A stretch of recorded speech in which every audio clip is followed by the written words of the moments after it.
Hello. Hi. Hi, everybody. Hi, Adam. Hi, Obscuratory. Good luck on doing those multimedia merchandising, huh? Cool. Hey, Navjack. Hey, Neo Zero. Array Dismay. Clip. Shinobi. Good name. Kid Cracula. Leloshero. Quinn. I think I mentioned Clip. Thank you, everybody. Thank you all. Cambertian. Mako. Suikapan. Thank you all so very much for showing up. I'm a little sleepy today. How do I wake up? Well, there's only one way to wake up in the world of Alex. I'm waking up. Yeah, Danny's sleepy today too, but I am also very sleepy. Why am I so sleepy? I think it's because the weather's changing, and also because my allergies are going nuts with the weather change. But also, it's okay because my drink today, my bleak drink today, it's this. Okay, so I've tried their mocha before on stream, and I was like, it's kind of dirt tasting. Hey, Taizo. Hey, Sass. Hi, Dark Witch Claire. I love Monster Rehabs. I wish I was drinking that. All right, we got a caramel cold brew, and you're all gonna be happy. It contains lion's mane and reishi mushrooms. It's your daily latte boosted with functional mushrooms. Oh, thank God. I'm glad they're not dysfunctional mushrooms. I can't deal with that. It's got oat milk, dates, which that's fine. Cold brew coffee, coconut MCT oil. That would explain the saturated fat content. Pink Himalayan salt, something that's called natural flavor. Rosemary extract, but why? Reishi and lion's mane. This is no dairy, no GMO, direct trade, and a woman owned.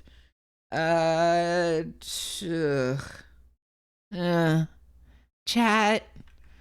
Yeah, real lion's mane. It's they picked the lion themselves. I don't want to do this. Okay. Do I need to shake this? I'm trying to do everything. I'm reading you all the copy on this because I really hate mushroom coffee. It says clean caffeine. Thank God. I didn't want that dirty caffeine you get in the underground. Functional mushrooms, no refined sugar, and it's dairy free. Hashtag love me a latte.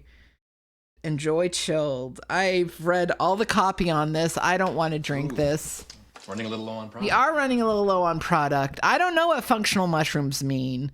I don't know what any of this means, but I will be having a taste. Here we go.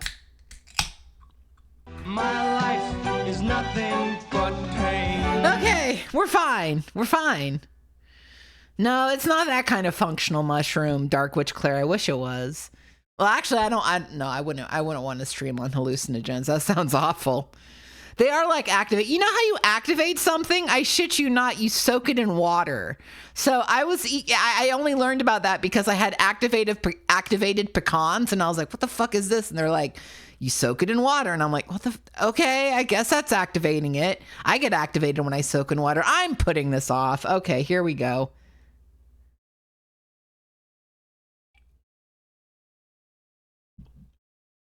Why would you do this? Why would you make this?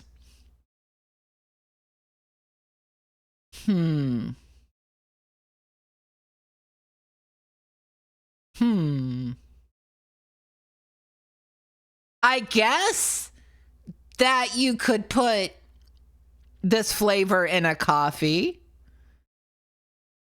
You could. Reminds me of butterscotch jello with dirt. Very. This one's gonna be a little tough to finish, I think.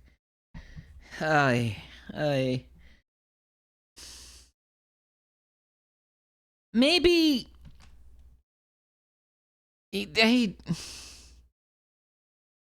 Do I gotta? I gotta keep going. I gotta finish off. I gotta finish off episode 15 of interactive entertainment. I can't just hide and die. I can't just put my head underwater.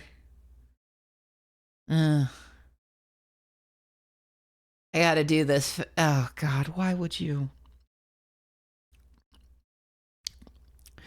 Like, I don't mind the butterscotchy aftertaste. That's actually probably one of the better things about it.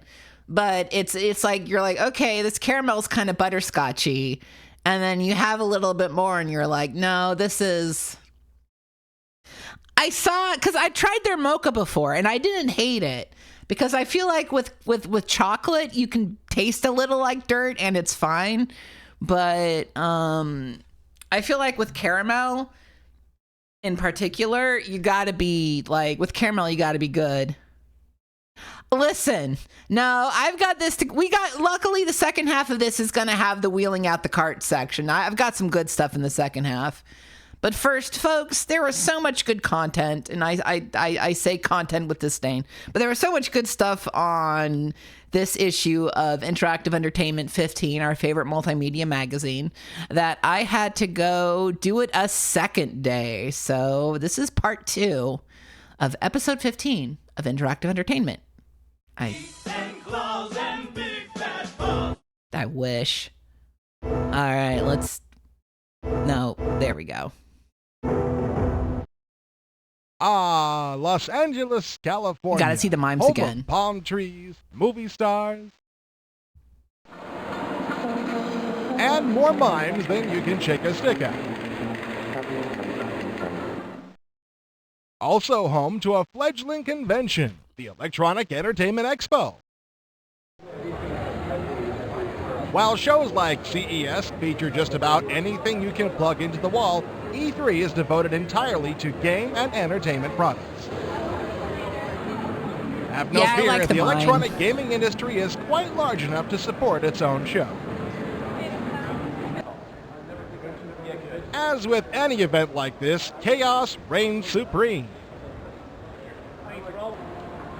Not to mention the competition. Zillions of companies with really big speaker systems and enormous television grids are trying to catch your attention. The noise level can get pretty overwhelming.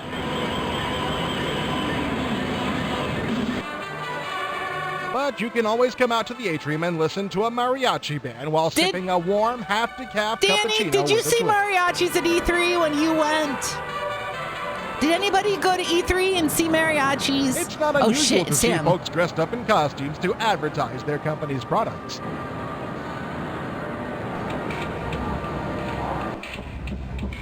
But the last thing I expected to see was the Doom interpretive dancers. No kidding, gang. There's Sorry just you didn't hear something about mariachi when you went, Danny.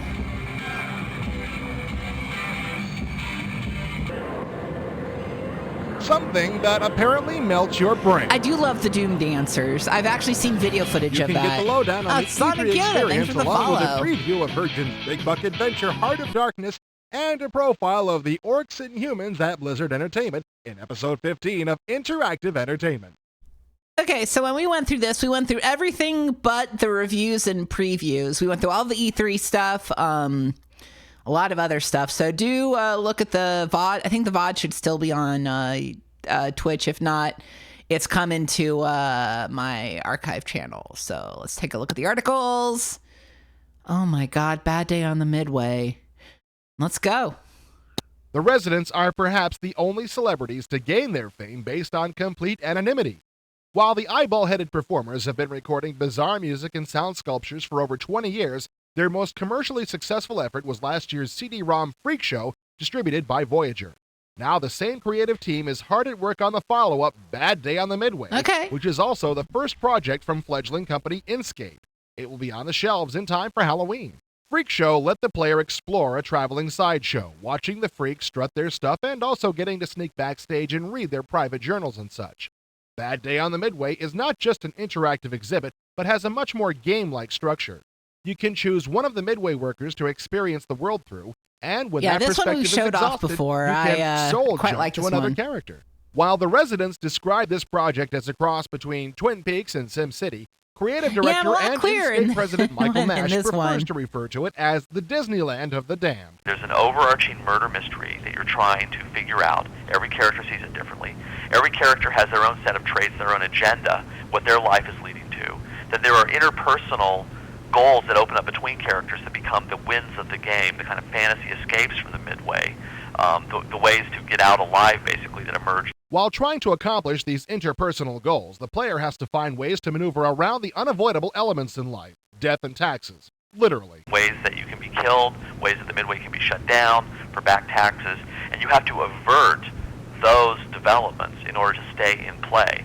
So it's a very complex, interpersonally dominated story world that really realized on a higher level. Interpersonally dominated This complex story world concept is perfectly complemented by the thoroughly eerie character and set designs of Jim Ludke, who was also responsible for the visuals in the award-winning Freak Show. The animation is amazing. Jim is a brilliant artist, and this animation, everyone loved Freak Show and thought the animation was sensational, and this animation is next generation to what the You should Freak Show check out Bad Day on the Midway. Bad It Day is on a the Midway very interesting promises to adventure be game. not just a game, but an all-out aesthetic experience. In addition to Ludke's visual work and the resident's story and unmistakable music, the box will also contain a graphic novel illustrated by alternative comic favorites Dave McKeon of The Sandman and Jamie Hewlett, who brought the world Tank Girl. Wait, While fucking Bad really? Day on the Jamie Midway is a very Hewlett? unusual and important beginning for Inkscape, Nash Cool has rat. every intention of going even further into the realms of the bizarre with future projects. That's We good. really feel like the mid-'90s is all about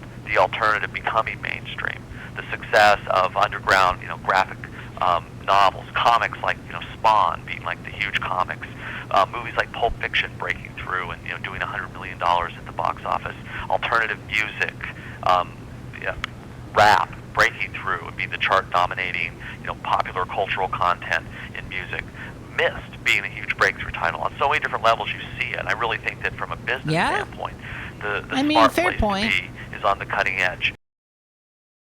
Being a freak is on the cutting edge, folks. Celtic Tales.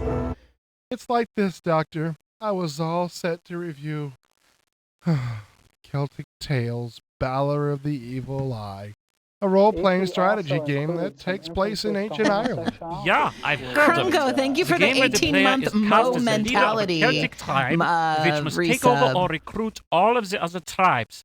When that is done, the player is crowned King of Ireland and must fight Balor for control of Ireland. What troubles you about this game? I thought it sounded good. I thought it had potential. But where did this game go wrong? When did the folks at Koei lose control? I just don't understand. It's all right. You just have to move on. You have to let go. The shame is too great to bear. I mean, I actually had this game on my computer. You need to start the healing process. Maybe talking about it will help. Well, the game screen is one of those isometric SimCity 2000 jobs. It's ugly, and you can't scroll around anywhere.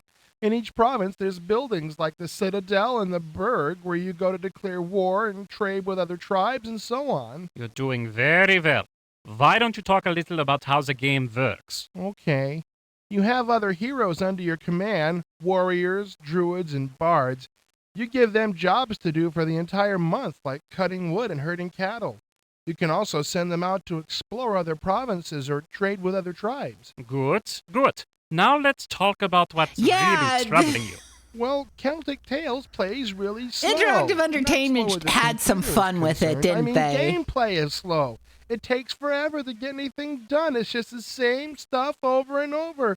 When I think about the time I wasted from my life playing it, oh, it's too much to bear. There's not enough to do? No, there's stuff to do, but it's the same kind of stuff from month to month. There's no variety, no spark interest, no real adventure. Surely there's more exciting things to do, like battle. There was combat, wasn't there? Yeah, let me tell you about the combat. When characters fight each other, their portraits are put at the top of the screen along with their strength amounts. As they fight, the strength value decreases, and all I could do was watch. I couldn't do anything. All I could do was watch. I felt so helpless. I understand this is on CD-ROM. Was there no video or animation of a battle? No, you don't understand. That's all there was. Just portraits and numbers. Wait, actually, in certain parts of the game where two major heroes go at it, there was an animation, but it was awful. It's too poorly drawn people animated at about 1 frame per second, and the pictures of the fighters don't even match the portraits of the people you're fighting! Get it out of my head! I can't get it out of my head! Okay, let's try something different. This is the most 90s Why don't review. you try to look for something positive? Oh, well, I guess you could say that the interface was easy to deal with. Go on. You see, everything's accomplished through pointing and clicking. The screen is well laid out and easy to understand. The gameplay screen is centralized, and all of the hero assignments are accessed through a toolbar. If nothing else, I guess you could say it's easy to play. You're doing very Krongo, well. don't you dare Why skip don't you this one. I talk got good about the videos on graphics? later. No, I can't. I will not talk about that. Come on, let it out. Start off with how many colors there are. I can't. I just can't. Come on, I'll count them with you. Come on. All right, insist. 6, 7, 9. Okay, now 14, watch this. 15, 16. 16. Mm-hmm. Hold on. Only 2 more That's it? screens to go. 16 We're colors 6 to 8 on a out of this. CD-ROM. That's what I mean. It's like a Commodore 64. I paid $4,000 for my multimedia computer, and they put out games in only $4,000 16 dues. colors. It's inhuman. Obviously, you've been upset by this game. Oh, don't call it a game. It wants you to think it's a game. It's evil. Evil, I tell you. All right, now, calm down. Is there anything else you'd like to talk about? Actually, yes. Every time you come into contact with someone, like a person from another tribe coming to trade, it's the same thing over and over and Yeah, over. i.e. Explain typically this to not me a little Koi further. fans. Okay. Koi. If Koi. you trade with Koi. someone and they say to you, I'd Cookie. rather pay than see the Cookie. long end of your spear, and then you trade with a totally different person from a totally different tribe, they'll still say, Yeah, they I'd love rather all pay the than other see hex long end of your games. spear. It's the exact same stuff over and over and over, and I just couldn't take it anymore. Running a little low on product. So, you say that the game is slow, boring, repetitive, and ugly. Is that correct? It was awful. The terror, the horror. Can you help me, Doc? Can you? Well, I think you'll need lots of therapy, but you may yet recover from this.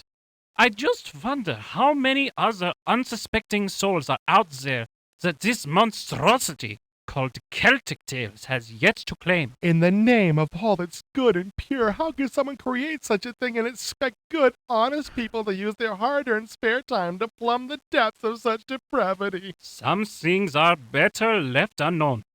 We can only hope that this is the end. We can only hope. Okay. Oh, no, we're not done yet. We got Confirmed? No. We are not moving on until we hear the pros and the cons of Celtic Tales. What are the pros? It's easy to play, and did I mention it's easy to play? What are the cons? Well, you can actually count how many colors are being used, and once you've seen one part of the game, you've seen it all. It's very predictable, non-absorbing, and boring. All right. We should also try virtually anything else. Master of Magic or any Ultima title. I do like virtually anything else. Okay. Man, I think this might be their most hated game so far. It's pretty impressive.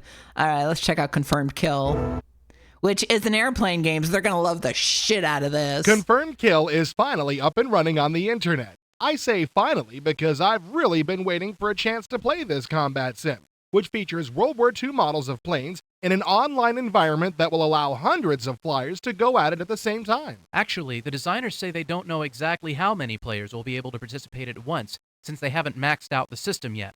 However, they were throwing out numbers in the neighborhood of 500 pilots. One of the primary features in Confirmed Kill is the planes. Well, being a flight combat sim, that would make sense. The planes included in Confirmed Kill, around 15 right now, are among the most accurate and advanced in PC gaming today. Of course, all designers claim their flight sims are more realistic than the next guys, but the folks behind Confirmed Kill have done some extensive research, incorporating actual military specs in their flight models. If that means the planes are difficult to control, their hard work paid off. After one takeoff, I accidentally went into a spin. funny One of voices the for designers this who was one. watching while The this was happening interactive was kind entertainment enough to boys. explain exactly what I was doing wrong as I plummeted to the ground. Thankfully, there's an arena available that allows folks to fly in more of an arcade mode, so you don't have to worry about any of the advanced flight dynamics. One very neat feature is the ability of the game to track where each bullet hits the plane and assess the damage based on that location. For example, if someone shoots the hooey out of your rudder, then your plane loses its rudder ability. If someone shoots your wing, then your plane flies without a wing, although you won't be flying long if that happens. It's a lot more realistic than just taking on a percentage of damage. True happiness is watching someone try to fly after you decimate their wing. With so many people flying around online at once, things could very quickly get out of hand. Celtic Tales seemed So more fine. organized I don't know events what are was going up to be their set up. ass that Folks will be day. able to get on teams, which will then compete against each other. Some matches will be set up to last an entire week or so, consisting of a bunch of smaller battles played throughout the week. However, free-for-alls will still be included for the truly bloodthirsty among us. Throg? Shoot planes down! Kill planes! Good! Eventually, tanks are also going to be included for folks to fight in for actual army battles. Got a rare One Throg thing that's appearance. striking about Confirmed Kill is its smoothness. With so many people flying in one environment, you would think things would be very choppy or slow. I also thought that would be the case, but was stunned at how easily Confirmed Kill played. The planes never jumped from one spot to the next, but flew smoothly through the sky. The designers have somehow developed a system that anticipates where the planes will be flying, which avoids the problem of pauses or jumps as information is updated. Darned if I know how it works, but the designers are getting a patent for it. Well, I could tell you how it works, but then Throg would have to kill you. He knows secret? Throg kill him good! Down, boy. I'll just say that I've played Sims on computers hooked up with a serial cable that weren't as smooth as Confirmed Kill. There's only a slight hint of choppiness in SVGA mode. If this bothers you, there's a lower resolution mode which allows for even smoother gameplay. The terrain is basically what you'd expect for an online game like this, pretty darn boring. While the terrain does have different levels for hills and stuff, for the most part the terrain is just lots and lots of green. The buildings and airfields are done nicely, and having such familiar landmarks as the Pentagon and Taj Mahal are a nice touch. The main focus of the graphics is on the planes. Each plane is beautifully modeled after the real thing. I I swear that as think the plane that flew because over of me, the I noticed that one E3, of they his didn't have a landing lot of gear reviews tires to was do, flat. so they were Now, kind of hold just on. like, I I'm don't bored. I'm think going to do things are stupid that well voices. designed. Okay, maybe I was imagining things a little, but the planes are still very impressive. They'd look great if this was just a one-player game that sits on your hard drive, but they're doubly impressive in an online product with so many different styles of planes flying around. Of course, the performance of Confirmed Kill is going to vary from machine to machine. I flew on a Pentium 60 with a modem running at 14.4 and got seriously impressive results. A 9600 modem is the minimum of what you'll need to play. Once you get on, though, prepare to be hooked. There's so much depth included that you could run up a pretty good-sized bill just getting into it, even at $2 an hour, but you'll love every minute of it. Confirmed Kill brings online gaming to a new level. All right. They liked Confirmed Kill way more than Celtic Tales. And yeah, I think they were bored, so they wanted to do some stupid reviews this time because, you know, they did all the E3 stuff. And B, as Chad says, they didn't like Koei. They fucking hated it for some reason. I think that's because they're stupid. That's not nice for me to say, but they're a little stupid with it. What are the pros of Confirmed Kill? The graphics of the planes are very well done, and there are a lot of planes to choose from, each with its own advanced flight model. Coffee's still Confirmed bad. Kill runs very smoothly, and the detail No, I given wish you to could see every my face. aspect of the game is extraordinary. I need to commission a pink tuber of me making a scrungly face for when I drink the bad drinks. All right, what are the cons? Folks who like a lot of ground effects will be disappointed. The terrain is all green and kind of boring. One of the primary... And we should also try Air Warrior and Fighter Wing. 2 games I've never heard of in my life. I don't know anything about flight sim. Sorry, flight sim freaks. Yeah, like a Peanuts face. That's exactly what I'm doing. It's not good. We went through all of these in a previous stream. A lot of interesting stuff, a lot of unreleased stuff. Let's see what we got here. Hey, don't do that to me. Okay. Or Full Throttle. Let's take a look. Fuck it. Let's take a look at Full Throttle. Is the latest adventure from LucasArts' Tim Schafer, the man who brought you Day of the Tentacle and Sam & Max Hits the Road. And it's just as funny as those cartoon classics. The main difference is that this is a macho, grit-your-teeth, 5-day stubble kind of adventure. I do want to play There's Full actually been a Throttle. lot of anticipation around this product and a lot of high expectations, even around the IE office. And some of us had our expectations smashed into the dirt. Then again, some of us are maybe picky beyond reason. The player takes on the larger-than-life role of Ben Throttle, leader of the Polecats, one of the last motorcycle I was gangs going to say, he around. didn't Ben do and the Sam and Polecats Max. get framed for the murder of Malcolm Corley, owner of Corley Motors, the last company that still makes motorcycles instead of hovercrafts. Malcolm was actually killed by Adrian Ripburger, Malcolm's second in command. So Ben not only has to clear his name, but he also has to help Corley's daughter take her rightful place at the head of Corley Motors. If he doesn't, Ripburger will stop all motorcycle production and make hovercraft minivans. Now that's mean. Minivans are the root of all evil. There's no denying the visual impact of this game. It's just mesmerizing from the opening fade-in.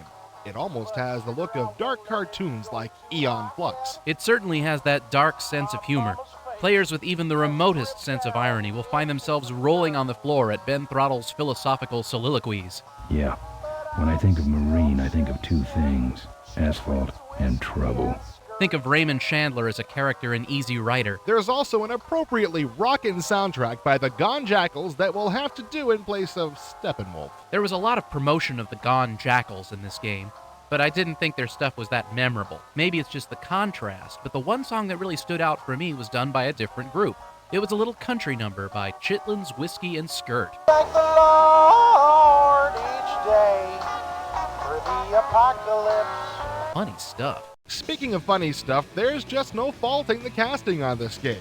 Not only is the dialogue hilarious, but it's hard to picture this story without the outstanding deadpan delivery of Roy Conrad as Ben Throttle. And Mark Hamill adds one more notch to his multimedia belt as the coolly menacing Adrian Ripburger, not to mention assorted other homicidal maniacs. Fans of Animaniacs will have no Damn, trouble I was recognizing going to say, the if Full distinguished Throttle's that tones of quick, I Maurice should definitely LaMarche, stream it on also known as the stream. Brain, as I've been Nestor, meaning to do a the new full henchman playthrough described on by stream. Ripburger as the smart one. Most of the game works under the SCUM engine that LucasArts fans know so well. The interesting thing is that there are several action sequences that use the Rebel Assault engine for motorcycle combat. Interesting? Is that what you thought it was? It was torment. It was pain. There was all this great storyline and voice and animation, and I was really getting caught up in it all. Then we hit the highway. Suddenly the story has to come to a complete stop, and it won't go anywhere until I solve the so-called action puzzles. And they're no walk in the park, let me tell you. Of course not, you bullet-bodied motorcycles. I'll ignore that. You have to hit the right bad guys with the right weapon at the right time in order to get the next weapon and wipe out the next guy. But it's not in sequence like that. You encounter the bad guys in an almost random pattern, which means a lot of falling. I swear it took 5 hours for me to solve this part. Well, I'll admit I didn't like the highway battles as much as the rest of the game, but it was still kind of fun. Violent and a little gruesome, but fun anyway. At least the interface was cool, huh? Just click the left mouse button The and speed you get run's this 11 happy fellow. minutes. Then you pick your action from the tattoo. How could anybody not like the flaming tattoo interface? The right click brings up an even bigger skull with your inventory inside. But like most of these LucasArts adventures, the number of things you can make any contact with is really limited.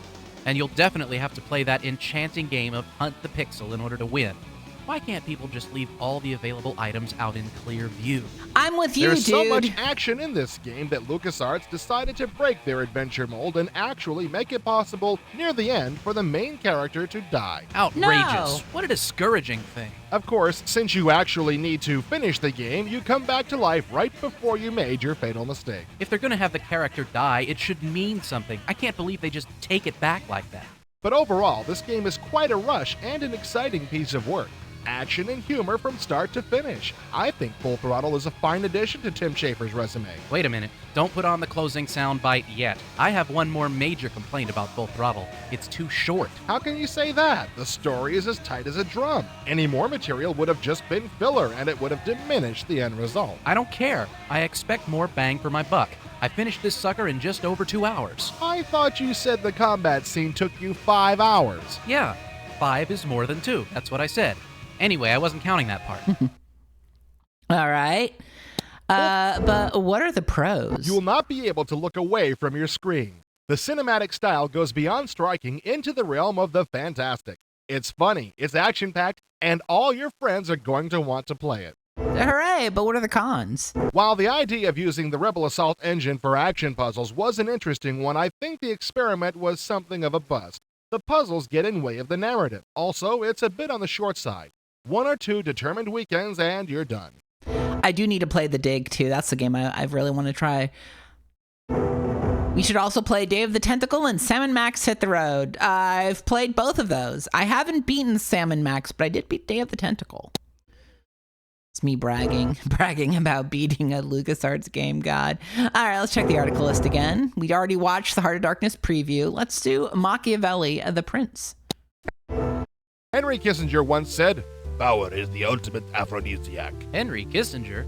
Is he one of the guys that designed Machiavelli the Prince? Yes. Oh, then it makes sense. This is a game about power. Power and money. They're really the same thing. If you have money, you can buy power. And once you have power, you get more money. You may have oversimplified things a bit, but that's the basic idea behind Machiavelli the Prince. Use money to get power and make yourself even more money. Here's some trivia for you. Have you ever seen this game before? I don't know. Egghead? That's not what I mean. Machiavelli is actually a new version of Merchant Prince, a great game nobody paid attention to.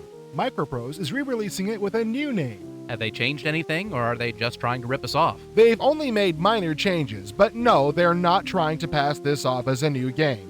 Think of this as giving an underappreciated game a second chance at success. That's such a funny Let me thing ask you to this. do. What do you think of Machiavelli's graphics? Oh, They're yeah. very good. That was I'm so not used to funny. I was strategy in games chat running when in I found out he SPGA, died, I'm so the pretty graphics sure. are a lot more I'm detailed pretty than I sure it was expected. That's the obscuratory biggest where I change found out Microprose that, made. Merchant Prince had Kissinger SVGA died. graphics as well, but they were the pretty funniest drab. way to find Machiavelli's out. graphics, while similar, are much more attractive. I see what you mean. Kind of like an infomercial for hair replacement products. Machiavelli starts in Venice in 1300. Your goal is to become the richest merchant in the city I by the forgot end it of the was game. during I our really like the way they did the trial. map in this game. You have to explore as you go, but God the bless. unexplored areas show up in sepia tone instead of a black void. To help make the unexplored part more attractive, there's a false map drawn on the sepia squares that gets less accurate the farther you get from Venice. Why haven't other games used something like this? I don't know. Maybe game developers paid as much attention to Merchant Prince as consumers did. At the start of the game, you make money by trading goods between cities. You'll mostly use ships Watch to me. go between coastal cities, but you also Listen, have I love donkey and sucking camel shit at caravans hard for overland driving. routes. I notice you didn't get confused, which should demonstrate how simple trade is to manage. To buy stuff, you simply drag into your ship's hold, and to sell it, you drag it out. The game even keeps track of how much you pay. Damn good thing, Oh, too. you're Having to in keep my own Rachel's financial stream when notes you would have found turned out. this game into a The graphical confetti checkbook makes balancing sense. She has program. so many good Actually, I wish my interactives. checkbook was this easy to manage. Once you have some capital, you can start getting involved in politics. Loyalty Coffee's has still its bad. price, and buying friends like these senators quickly becomes common practice. What I really love is stabbing my opposition in the back. If another family's gaining too much power, assassinate one of their senators. You can even become the Doge of Venice. With the right friends The and proper means Doge of expression. Venice? What the It fuck is a doesn't take Doge? much to turn you into a gangster, does it? The dirty tricks don't stop in the this Venetian is, Senate either. The Catholic Church, true to Machiavelli form, the works in much Prince. the same way. You can buy A cardinals, which Doge is improves like your a duke. standing in the Okay, church. I'm learning. Plus, cardinals make you extra money by selling indulgences. Welcome to the Church of Free Enterprise. Sins absolved while you wait. Now, if you have enough cardinals pulling for you, you could become pope when the office is next available. Oh. And if the current pope is healthy, you can hire an assassin to make him an offer you can't refuse. Machiavelli is just the type of strategy game Microprose fans love. A It's got senator was exploration, found guilty of trade, treason and a and deep bag hanged. of I dirty like them all tricks. reacting it's to original, it. addictive, and very well put together. Cool Don't dead miss out body. a second time. If you do, you have no one to blame but yourself. This is a game that deserves a second chance at popularity. I haven't been this pleasantly surprised by a game in a very long time. Whatever you want to call it, it's great. Okay, they really like Machiavelli the And- Prince. But what are the pros? The combination of trade, exploration, and political trickery makes Machiavelli a unique strategy game. The graphics have been improved since it was called Merchant Prince, and Microprose has added a warehouse to every city, enabling you to buy goods cheap and then store them until they're in demand. Yeah, you'd think they would hate this considering how much they hated the Koei Celtic game, but no. I think they, like I said, I think they just really have it in for Koei. Although fun, exploration for exploration's sake isn't rewarded in the game, and doing so would have brought an additional element into play. I wish they brought the additional element into play, but what can you do? We should also try Railroad Tycoon, Transport Tycoon, and Colonization. Okay. Next up, we've got Pax Imperia 2. Pax Imperia has become a modern classic for the Macintosh. Now the original developers Just try to Changeling have colonize, teamed up with Krongo. Blizzard to produce Pax Imperia 2 for both Mac and PC. We recently talked with Changeling's Pete Sespoitis and Blizzard's Bill Roper about how this new and improved classic is shaping up for the Windows 95 platform. PAX Imperia 2 is a galactic empire simulator. More than just a space strategy game, PAX includes a wealth of detail which affects all aspects of gameplay, including the construction of the gaming universe. We're currently creating up to 50 stars in a universe. Any given universe, any given star can have up to 10 planets. Any given planet can have up to 3 moons. Oh, it's got the helicopter and noise larger again. Planets will actually be broken down into sub-areas. So basically, there's a lot of detail there in terms of how you develop a colony. You actually develop individual pieces of infrastructure in each area of a planet. In PAX, you colonize planets and moons to mine for minerals and research technologies. The planets have variable atmospheres, which affects what amount of the 5 different resources will be found. Basically, there's 5 different atmospheric types for planets. And based on the atmospheric type, there are 5 different resources. Based on which atmospheric type a planet is, it'll be richer in one of those 5 resources. And these are basic mineral resources that we're talking about. So in terms of resources, planets have a specialization. Beyond that, you control the specialization of the planet in saying, okay, I want it to be a mining colony, or I want it to be a commercial center. Yeah, something or about some of their industrial phone center. interviews 5 sounds like different they're mineral recording in a resources are all helicopter. used in the No same idea amount for the why. construction of ships and colony infrastructure. The idea behind this is to open up resource trading between the alien races. It's really unlikely that you're going to be able to effectively produce all the resources that you need. But one way that we have of dealing with that is through trade agreements. So we've got a situation where you can create ongoing, long-term trade agreements with people and say, I will send you 500 of this every turn if you send me 300 of that. And that will just establish basically an ongoing trade flow. Flagaloid, things are the between empires. follow. Like in Master of Orion, the technology race quickly becomes an important factor in PAX. In keeping with the staggering detail of the rest of the game, expect the technology tree to be easily the biggest you've ever seen in a game. There's ship technologies. I think there's like 7 groups of ship technologies. Weapons, drives, power plants, shields, armor, hull materials.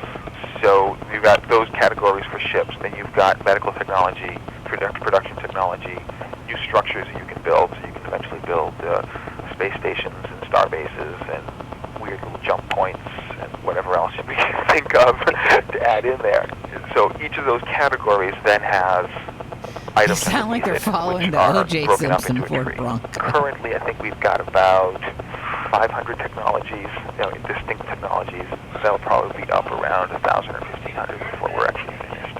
As in any galactic strategy game, you can choose from a multitude of exotic alien races, each with their own specialties. The thing about it in PAX Carphone is goes you can hear beyond the people competition talking in the here by background allowing like his players to create coworkers, unique so races to fit their who playing knows? styles. Then there are cultural traits that you can select and say, well, great, that this particular species, through its evolution and up to the point where they developed, space travel, this is the culture that they developed, and they specialize in trading or combat or whatever. So you've got those all sort of working together around this point system, allowing you to say, I want to create a race of warriors, or a race of scientists, or a race of explorer traders. And that's because that's the way I play. Apart from playtesting and marketing, Blizzard's role in PAX Imperia 2 is supplying the high-res graphics and designing the multiplayer game. PAX 2 will support up to 16 players, and the multiplayer games will probably play in real time. Our current favorite approach, Yeah, and I this think is the way that just we're going to what, ultimately end up doing it here, because it seems to This is just fulfill what developers used to sound like. They used to have a helicopter noise in the background whenever they would talk. Set up a Very user-definable pause period at the end of each year. And basically, it will wait at the end of each year, a minute or 30 seconds or however long you've set it to wait, or when everybody, hits go, we'll just move right into the next turn. We felt that was a lot better than having people basically, have menu bar arguments trying to switch game speeds, or locking people into one game speed, and then basically, newer players not being able to keep up, or more experienced players being bored. In an effort to keep the gameplay as flexible as possible, PAX Imperia 2 will feature user-definable victory conditions for each player. Whether you're a gung-ho militarist or a peace-loving trader, you'll get an equal chance at winning. There's one just very obvious victory condition. Yeah, That is, I'm the only one left. changeling. I mean, that one just kind of happens. I guess. And it's always there. Why? Yeah, But we're why do all looking the at voices allowing sound the users to same? say, I'm "This is my with you, goal. Drop I Rock. I don't know want what they're by, doing. You know, year 500, I want to be at this level, or this far ahead of everybody else, or I want to reach this level of technology in this time frame, and allowing people to select 2 or 3 victory conditions they can shoot for. PAX Imperia 2 will doubtless be one of the most intricately detailed space strategy games you've ever seen. But don't be put off by that. The developers are working hard to ensure that PAX will be equally accessible to both novices and veterans. We're trying to create it so that it's operating really on 2 levels. On the surface level, I can point, click, and move my fleets around and sort of just take a broad There's a guy management approach whistling in the to background. sort of expanding an empire. And then on a deeper level, allowing people to say, no, I'm going to go in there and adjust my fleet formations and how my fleets are arranged, or ships are arranged within my fleet, if I want to do that and, I want to know get more a about little Whistle bit extra Guy. performance out of that. If PAX Put the Imperia 2 Whistler on even the comes phone. close to living up to its potential, it should be a truly amazing strategy game.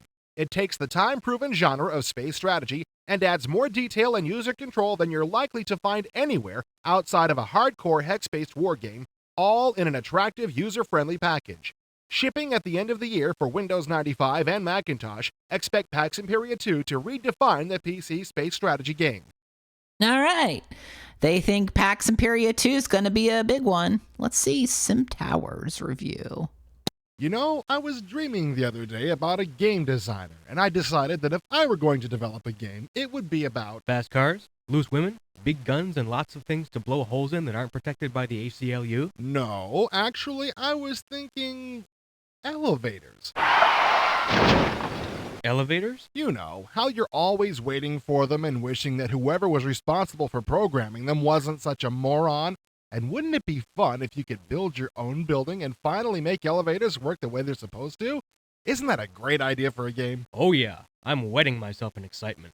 Then I discovered that I didn't have to design this game, because Max's beat Thank me you, to Ute it. It's Saito. called Sim Tower. Much the way that their other Sim games Tower are is called sick. Sim City, Sim Health, Sim Realtor, like that. Exactly. Sim Tower purports to be a building simulation, but it's actually a game about elevator management. Does it come with appropriate music? Thankfully, no. You do have to build stuff in this game, yes? Absolutely. First, you build a lobby.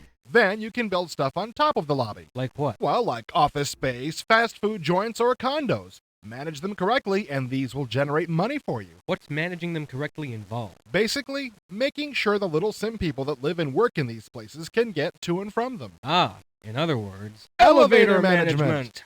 What exactly can you do with an elevator? Well, you can restrict it to certain floors. You can set which floor it waits at when it isn't moving. You can set it to run express to the top or bottom. You can tell it how many floors a stopped elevator will go to pick up someone who is waiting if there isn't a car nearby. Okay, that's I didn't know already in about motion. how. You can tell it how long to wait till it passes. I didn't know about this elevator management. And most of these properties can be set independently for each of 6 time periods throughout the day, with different settings for weekdays and weekends. I never dug into Doesn't this. look like there's an easy way to set them all at once, though. Nope. If you want to set all elevators to wait 30 seconds before closing their doors during all periods of the day, you have to set each value independently. Lame. Someone should have told the designers that micromanagement is only fun when it's easy. If you fail to keep the elevators running smoothly, your Sims will start to stress out, first turning pink and then red as their blood pressure rises. Keep stressing them out repeatedly and they'll grow unhappy, move out of your building, and say bad things about you to their friends.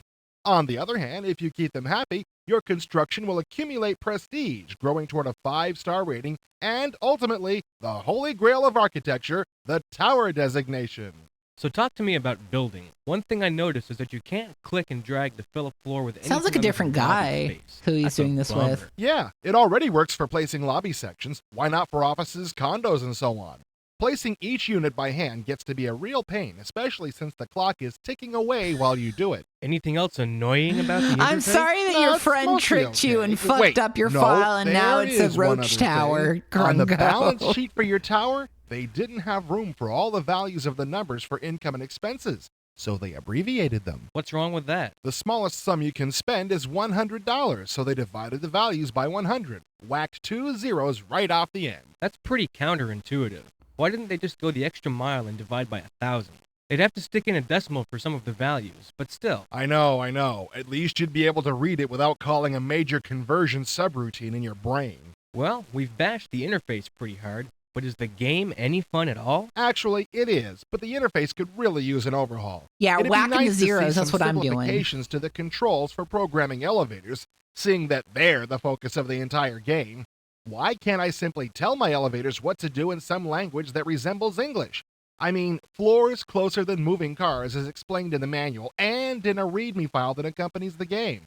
But I'm still not sure I understand exactly what it means. Sounds to me like Maxis realized that it was obscure, but blew off making it easier to understand in favor of trying harder to make you understand it. Exactly. I like SimTower, but I'd like it a lot more if programming the elevators wasn't as complicated as doing your taxes. Going down? Oh, I get it, because it's an elevator. What are the pros?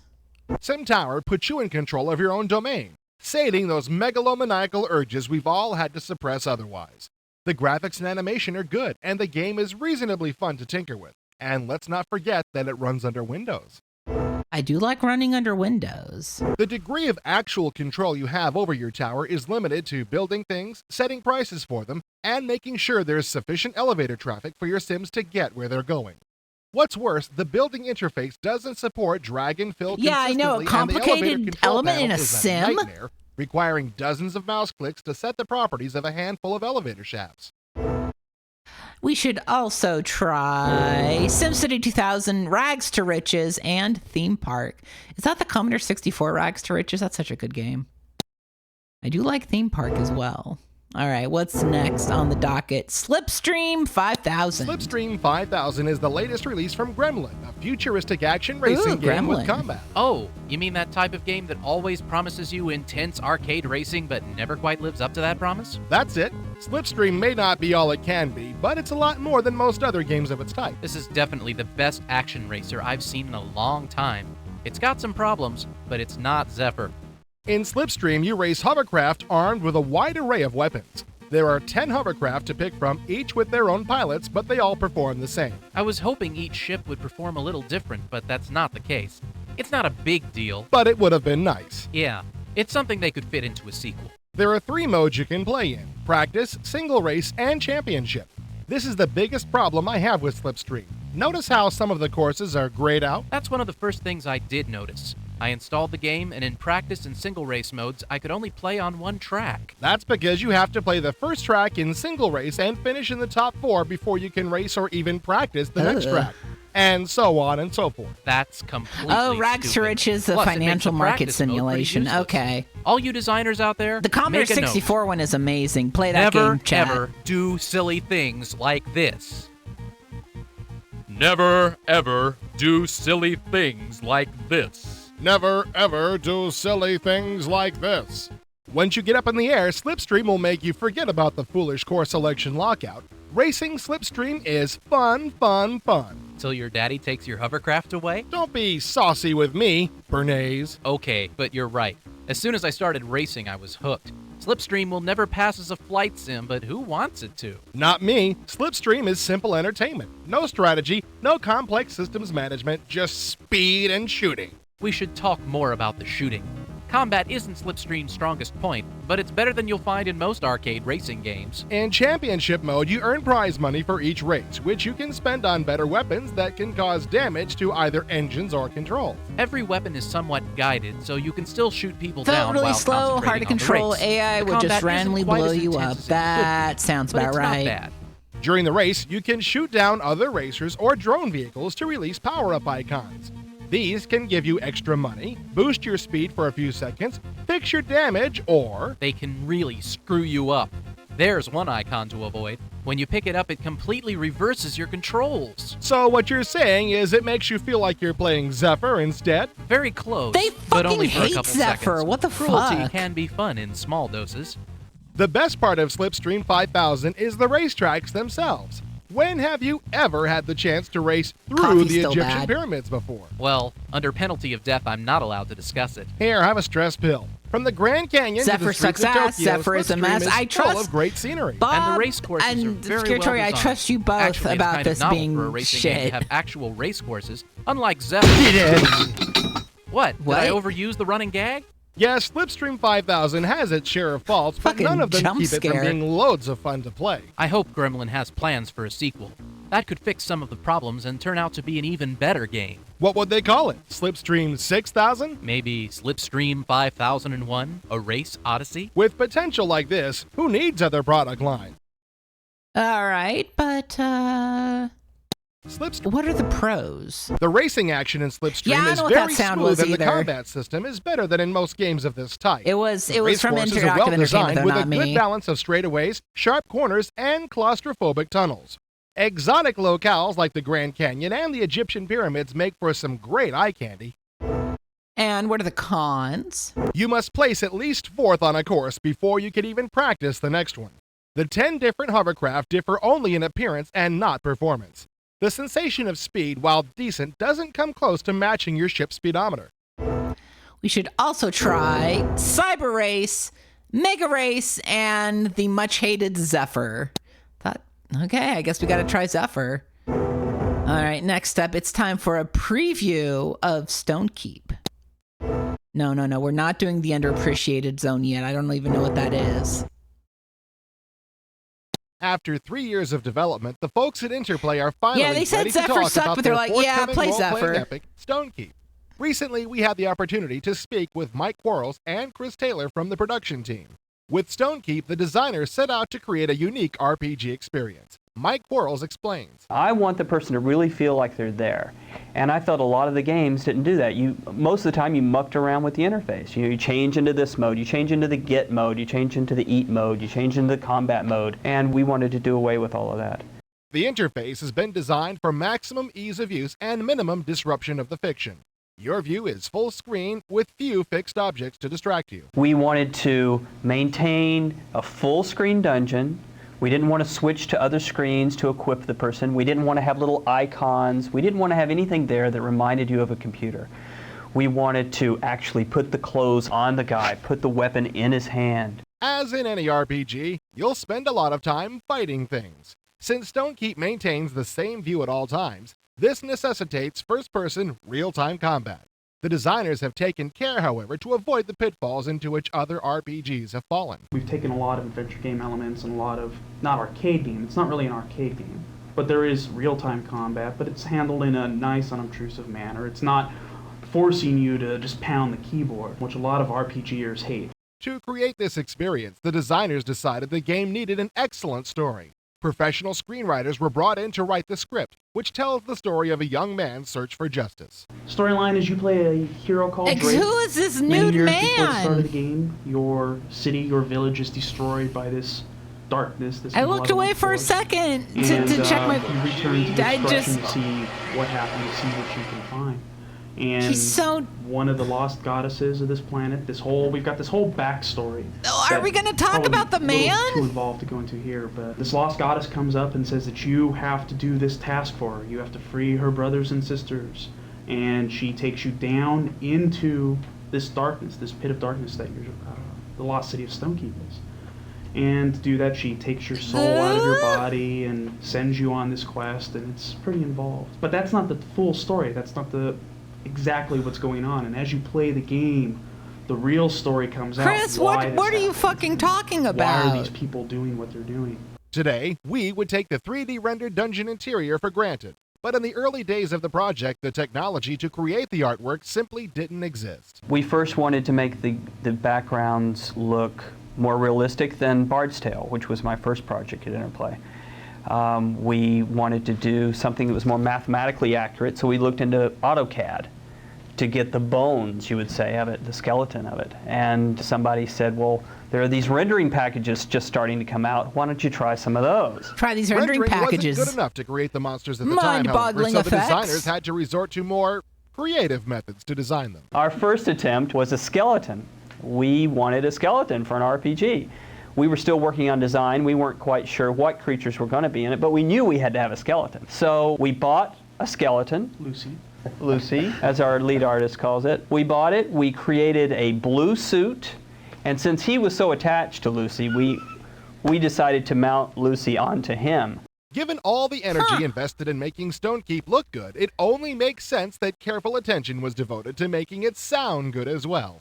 The game features over 600 sound effects and professional voice acting and direction by some people you might have heard of. We decided at one point in the game to have one voice director do most of the game, and there's this one level in the game which is made up of fairies, and we wanted the fairies to be totally different, so we went to a completely different voice director, a guy who does a lot of work for Disney, and had him do that level on his own, and it really worked out. Smurfs on crack. The Goblin. Yeah. Smurfs on crack, Interplay is betting on a big hit with Stonekeep.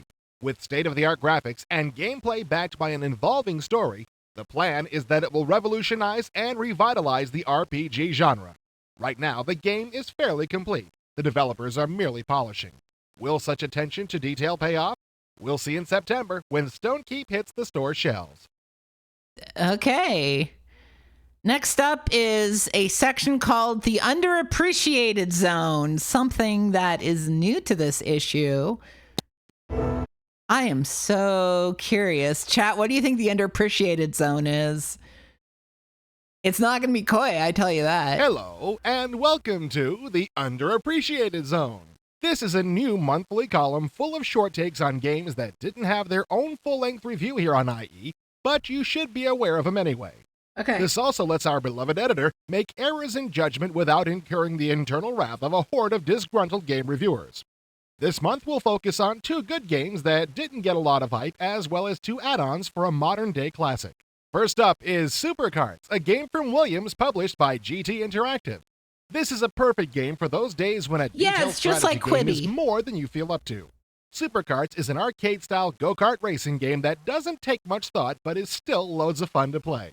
The graphics and sound are decent, the action never stops, and it even has a more realistic feel than you'd expect. You can get a taste of Super Carts with its shareware teaser. If you like it for free, the commercial version is worth the money. A wide variety of tracks are included, ranging from simple to punishing. There's even a pit on every track. You'll also find power-up items like turbo boosters and oil slicks to give you an edge. If you like good arcade racing games, Super Carts won't disappoint. It's fast, mindless fun for fast, mindless times. Next, we have Prairie Dunes, the first Lynx course to ship on CD. It's compatible with Lynx, Microsoft Golf, Lynx 386 Pro, and Lynx 386 CD. With the CD version, you get aerial flybys of each hole, which offers some solid playing tips along with some really nauseating music. If you can get by the pathetic soundtrack, I want to you'll hear find the a golf course nauseating of medium music. difficulty that should appeal to a wide variety of Lynx fans. The tee and approach shots in Prairie Dunes are generally forgiving. Fairways are long and wide and tend to be fairly straight. That's the easy part. Once you're on the dance floor, the whole game changes. The greens on this course are some of the most demanding of any links course, with steep banks to challenge even the most seasoned looper of your group. If you're planning to work on your short game, this is the course to do it on. Which leads us to the second CD course for the Lynx family, Devil's Island. Devil's Island is a landmark for Access because it's the first Lynx course that's not an adaptation of a real-life golf course. This is a fantasy course developed by Access, and a lot of really sick individuals they must have there too. Might be. This course, which features a floating island green and sinking pirate ship, will humble any golfer who dares face the challenge. Now, to call Devil's Island challenging is a gross understatement. This course is riddled with insane doglegs, intimidating sand traps, perverted greens, and enough deep grass to make you wish for a rototiller. At first glance, the course looks I was going to say, they're feeling the heat from Valora Valley Golf. They were like, can come in well under par. You can't compete with Just don't T&E expect that player Soft. to be you. Devil's Island is a must-have, one of the best Lynx courses yet. Here's hoping for more fantasy courses from Access. Finally, we come to Super Street Fighter II Turbo. While Capcom's PC version of Street Fighter II from a couple of years ago was a complete waste of space, GameTech's PC port of the newest version of this popular fighter is right on the money. Its only real shortcoming is that it limits the player to 3 speed choices. But if you can forgive that, you'll find a port of surprisingly high quality here. All the characters and all the moves are included in this version. The graphics and sound are quite good, and the action is fast and true to the arcade feel. There's even a 6-button controller made especially for this game, which is decent but not the most accurate thing in the world. If you don't mind sacrificing the lightest Never heard attacks, of the the Street 4-button Fighter. Gravis gamepad makes a great controller. If you're a fighting game fan who's too proud to buy a video game system, Super Street Fighter 2 will restore your faith in PC kick-and-punch titles. Too proud to buy a fucking a console? Are you? What's wrong with masculinity that people can't buy a console? What the fuck? Chat, you're not above buying a console. Zigzag is a new word game created for QQP by Castaway Software. It was announced over a year and a half ago, and I'm kind of wondering why it took so long. Bet you thought someone was hard at work rendering heart-stopping graphics for it, huh? That would have been an idea. No kidding. Zigzag is a graphical dead zone. Its visual splendor rating is right up there with Microsoft Excel. But it's a good little game. Little being the operative word here. In Zigzag, the idea is to guess the computer's mystery word, which can be anywhere from 4 to 7 letters long. The blank boxes at the top of the screen represent the mystery word. The rows of boxes underneath represent the 10 chances you have to figure out the mystery word. For each guess, you get 250 points for a letter that's in the mystery word but not in the right place, or 1,000 points for each letter that's in the right place. Video game, Let's play the simplest possible game as a demonstration. For this 4-letter word, we choose E as our first choice. It gives us 250 points, so we know that E is in the word somewhere, but not as the first letter. Then we try R, and on the next turn, F. This is Neither Wordle, of them give us any points, so they aren't in the mystery word. Then we try T, which gives us 250 points, so T is there, but not as the last letter. If you're guessing more than one letter, you have to form a complete word. So on the next turn, we try 2. Again, we get 250 points, and this shows us that T isn't the third letter either, and O isn't in the word at all. Now we know what 2 of the 4 letters are, but not where they are. To try to figure out the missing letters, we try I've never played Wordle in my life. Points, so one of the letters played is Scramble, there but not and in Wordle. the right place. Next time we try It's been a while since I we played got Scramble. I 1,000 should get points back on again, and it. the A is in the same place, so now we know that A is the second letter of the mystery word, and M isn't there at all. We're getting there. We know that the letters T, A, and E are in the mystery word, and that A is the second letter. I do know more about junk food than words. Now we try TAD, hoping that the T and A will be in the right place. They are, so we get 2,000 points. That leaves only the third letter in question, since the E is obviously the ending letter. I think the letter in question is K, so we try kid and get 250. We already know that D isn't in the word, so it's either K or I. Not exactly a tough choice. At this point, all we're doing is padding our score until the last guess. So we guess TAD again for 2,000 points, and on the final guess, we solve the mystery word take. In a nutshell, that's the game. You can also play the 6 quest games, which challenge you to move from one corner of the map to the diagonal opposite. The number of squares you jump at a time sets the length of the mystery word. Solve the mystery word, and you're closer to the end square. You can also plan your route so that you can cross the numbered squares, which are score multipliers. The quests are no big deal, they're just a slightly different way to play the same game we just finished playing. Zigzag is a good word game, but not exactly the most captivating PC game around. I like this. If you're a serious word game buff, you'll enjoy it, but if you're not, you'll put it down in no time flat. Some cool graphics, sound, or animation would have helped maintain an interest here, but only for so long. Zigzag will only appeal to a niche audience. If you're part of that niche, you'll have a lot of fun. But if you're not a die-hard fan of word games, Zigzag is a momentary diversion and nothing more. Okay, but what would you say are the pros of a Zigzag? The game itself is very well thought out. It's simple to learn and really exercises your powers of deductive reasoning through process of elimination. The difficulty settings are broad enough that Zigzag can be played by both grade school children and seasoned wordsmiths. I'm with you. I'm not a gamer. I'm a multimedia buff. That's what I like. I like multimedia. In Zigzag. Shout out to other multimedia heads. What are the There's cons? so little to this game that it would feel more at home as a shareware. The basic game is all you get, since even the quest games don't really change the gameplay. The total lack of graphical appeal is bound to get people quickly looking for more entertaining Windows-based diversions. Wrong. Not me. What should we also try? Take a Break Crosswords, Wordtris, and Wheel of Fortune. All right, and let's check the list. I think that's it, folks. We finished Interactive Entertainment issue 15, a supersized issue with a lot of interesting stuff about Blizzard, about stuff that E3, from the first E3, and of course they hated Celtic. They fucking hated Celtic Tales. That was That was something. Whew. All right, let's check out the ads. Okay, these are just the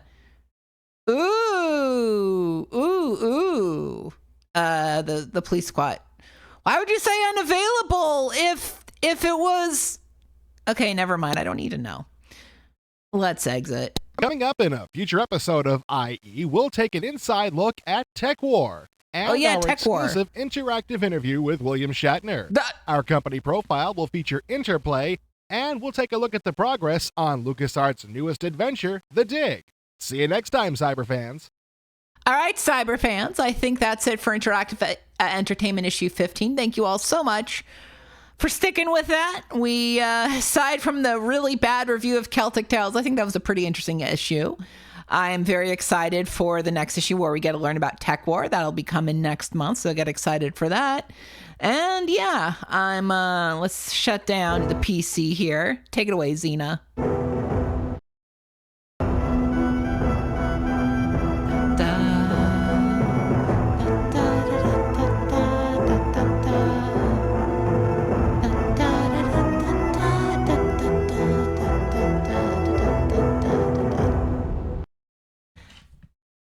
And that ends the interactive entertainment portion of this program. I'm going to go to a quick break, and when we come back, we've got some promo VHS tapes to show off.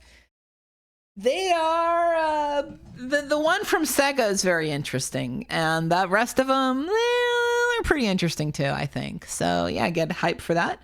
I'll be back in about 10 minutes. In the meantime, we've got more didgeridoo on the docket. So stay tuned for that, and I'll be back in 10 minutes. Bye-bye.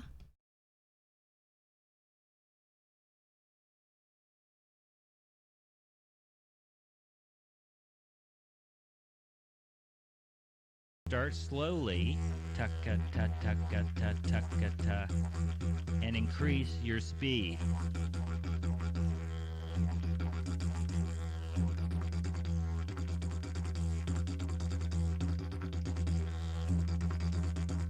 Both double and triple tonguing are hard techniques to master. The beginner usually has trouble defining the notes and making each one sound clearly. This may take some time to get, but is well worth the effort. Now let's move on to the overtone. One way to help you get your very short overtone working might be to combine it with your double tonguing. First, get a double tonguing pattern going. Tucka tucka tucka tucka tucka tucka tucka tucka. Then play your overtone on the first of each four, like this.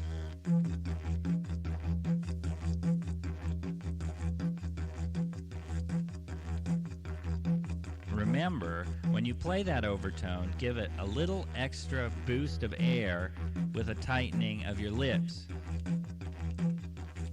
As you get this down, try moving the overtone hoot to a different note in the series of four, like the third note.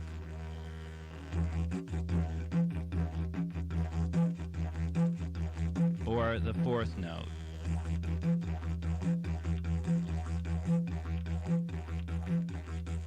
As you get comfortable with this, you can try dropping out some of the double-tongued rhythms and keeping that top note as short and as crisp as it was before, like this.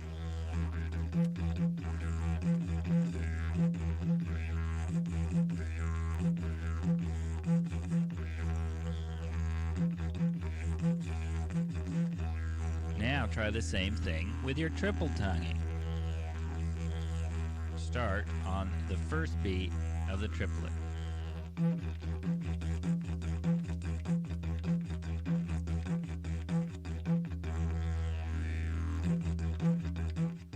Well, I think you get the picture. Now let's get on to something else. Namely, harmonics and other mouth movements that change pitch. First, let's try a tongue slap.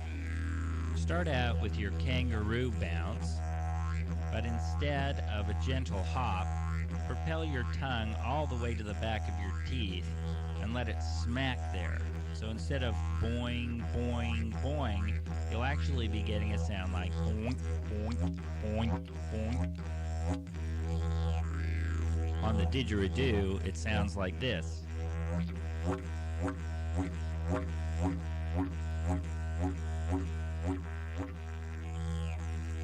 This is one of the most effective didgeridoo sounds. The difficulty lies in getting your tongue to smack against the back of your teeth, getting it back away before it stops your buzzing lips. It is very common for beginners who are starting this technique to slam their lip up there to the front of their mouth and have it stop their buzzing lips so the didgeridoo stops playing. So the trick is to get it up and back as fast as you can. But once you do, you can do all sorts of interesting effects.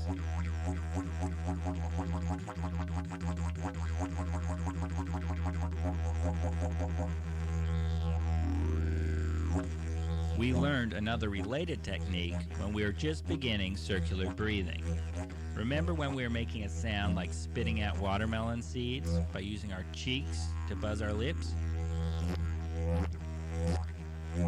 We're going to be doing the same thing here. We're going to puff out our cheeks on the didgeridoo and bring them quickly to a closed position. This will propel the air through the instrument and also change the harmonics. It sounds like this.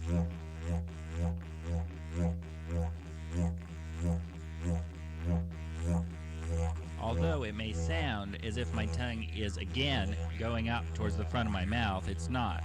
It's stationary on the bottom, and only my cheeks are creating that sound.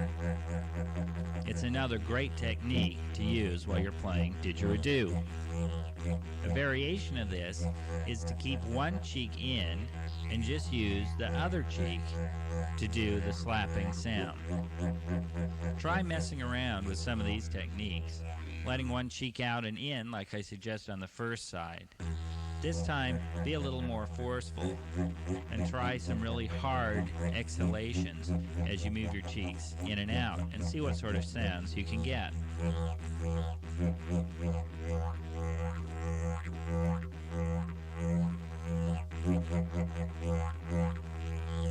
Another great technique is the jaw drop. This doesn't change the harmonic so much, it actually lowers the pitch of the didgeridoo. You're keeping your lower jaw rather loose against the instrument, and then dropping it down just as if you're chewing. As your jaw goes down, the instrument's pitch should also drop.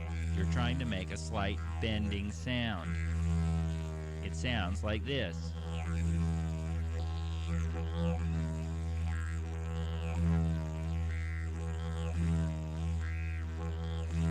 Again, the best way to master this is to start slowly.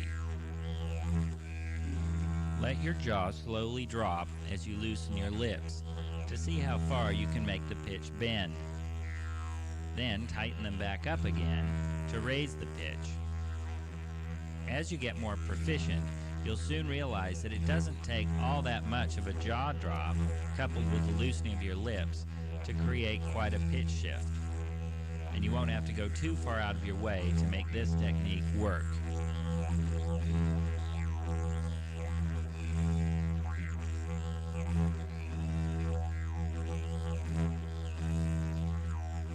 Now for vocalizations. You can combine vocalizations with any of the techniques that we have discussed on this side of the tape. Let's start out with some of the circular breathing techniques. Try combining the practices that we did with the vocal practices that we introduced them with. So for the first circular breathing technique, actually say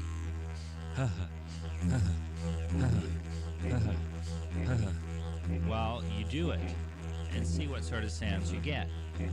And this, of course, can be done with any of the circular breathing techniques.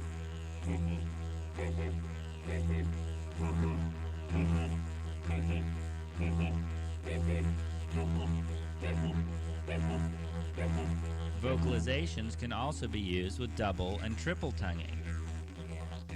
Listen to this. I will use a high vocalization while I double and triple tongue.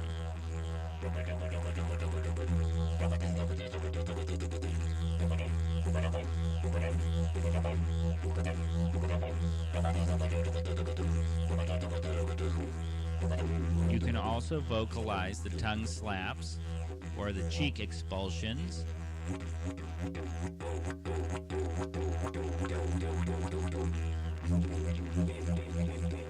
Or the jaw drops.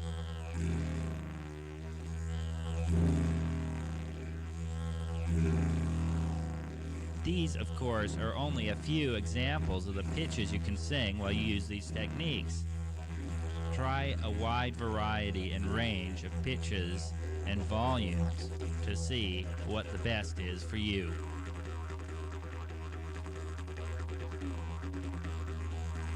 As your circular breathing and lip buzzing become more and more efficient, there is one other technique that you should be aware of. And that is learning to play your horn at different volumes and intensity levels.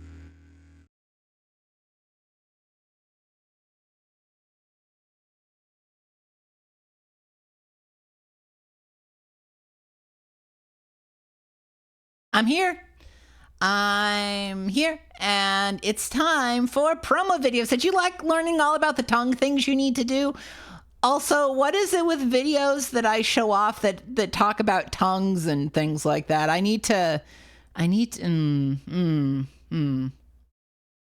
say. All right, folks, it's time for some videos. So these are all promo videos for assorted things. And yeah, I've been doing more digging into the government's. So if you didn't know this, I used to dig through court documents and stuff from the tobacco lawsuits of the 90s, because a lot of the promo tapes and things used internally are now in the, I want to say public domain, but they are very freely and easily available. So if you ever wanted to see internal, how do we sell cigarettes to people, fucking VHS tapes and things like that, yeah, you can check out the wild world of tobacco industry ephemera. There is so much tobacco industry ephemera. Holy moly. But let's get started here. Let's learn about everyone's favorite brand of cigarette that I don't even know if it exists anymore, Basic. Let me know if the sound's doubled, by the way. It shouldn't be.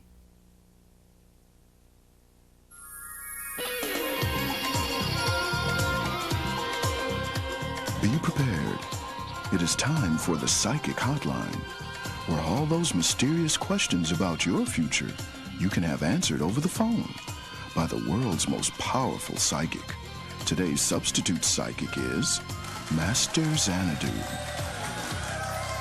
The thing is, they put in so much effort for these internal tapes. I am Master Xanadu, your guest host once again, as our normal host, Soothsayer Sally, will not be here today. And now, she died of on cancer. with the Sorry. show. Behold, my first caller. Yes, I would like to know. You are a new receptionist for Philip Morris, yes? Yeah, I start tomorrow. You're amazing. What I'd like to know is, how does my future shape up? Wendy, behold your future.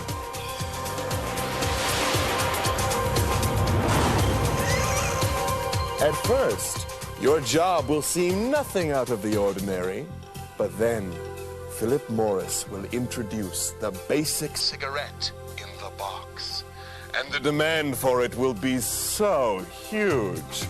Smokers all over the world will be calling you and telling you how great it is, and they will want to know where to buy these cigarettes, yes? The call volume will be enormous. Your life as you know it will never be the same. Oh my goodness! But you will be the envy of smokers the world over, for you will make the world a better place By helping your fellow smokers to find basic peace and joy. Wow, this is so amazing! You're the best, Master Xanadu. Thank you, thank you, thank you! 'Tis nothing. Mike, please explain to these nice people the big picture. Hi, everybody. In 1996, BASIC will Mike's announce here. its biggest news in years. We'll launch 3 I box haven't packages, found any full flavor new and Lights Kings Premier and cigarettes. full flavor Kings menthol. The cigarette that tastes like shit and I know smells some like of a you fart. may be wondering, why now? Why launch a BASIC box now? I mean, after all, Marlboro's business has never been stronger. Yeah. Our other premium brands continue to show momentum in the marketplace. And BASIC's share of the discount segment is at a record high. BASIC's advertising awareness is the highest of any discount brand. So why launch a box now? Yeah, why? If you look at the BASIC lineup relative to its competition, you'll see that of all the 10 top cigarette brands in the marketplace, BASIC is the only one without a box packing. And as the discount segment continues to consolidate into 3 brands, GPC, Doral, and BASIC, BASIC stands alone as not having box packings.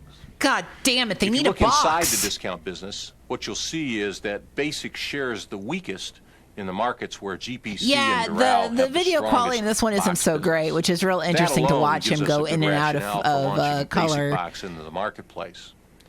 But there's another reason why a BASIC box launch makes sense at this point in time. Why? Our 2 primary discount competitors both have freestanding premium menthol products in the marketplace. God damn Yet it. GPC and Doral do not offer any box menthol packings.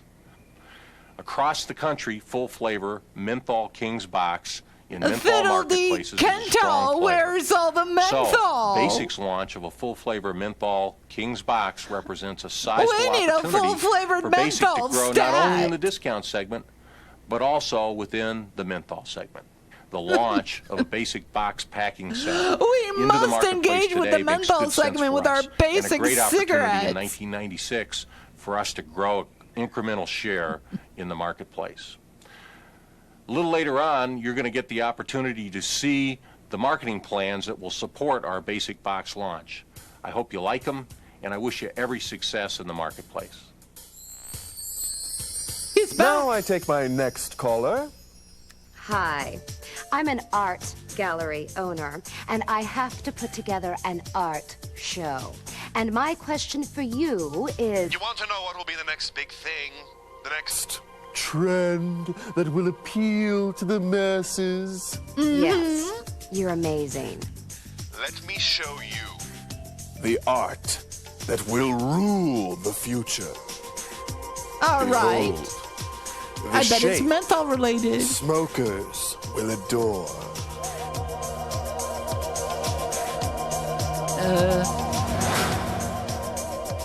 Behold, the BASIC ad campaign.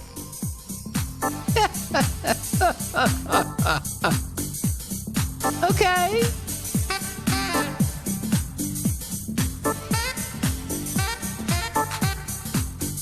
Basic menthols for all of you freaks.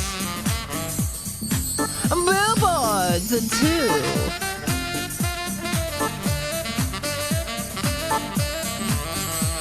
Direct mailings, fiddly-doo.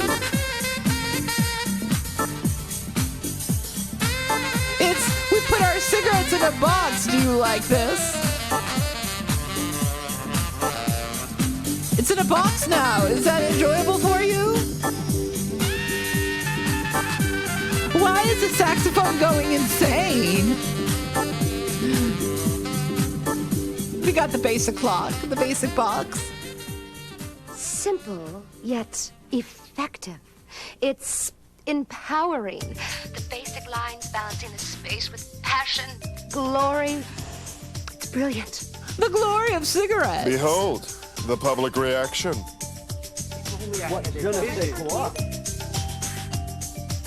Wow. I'm going to have to return all the black clothes I just bought for something more basic.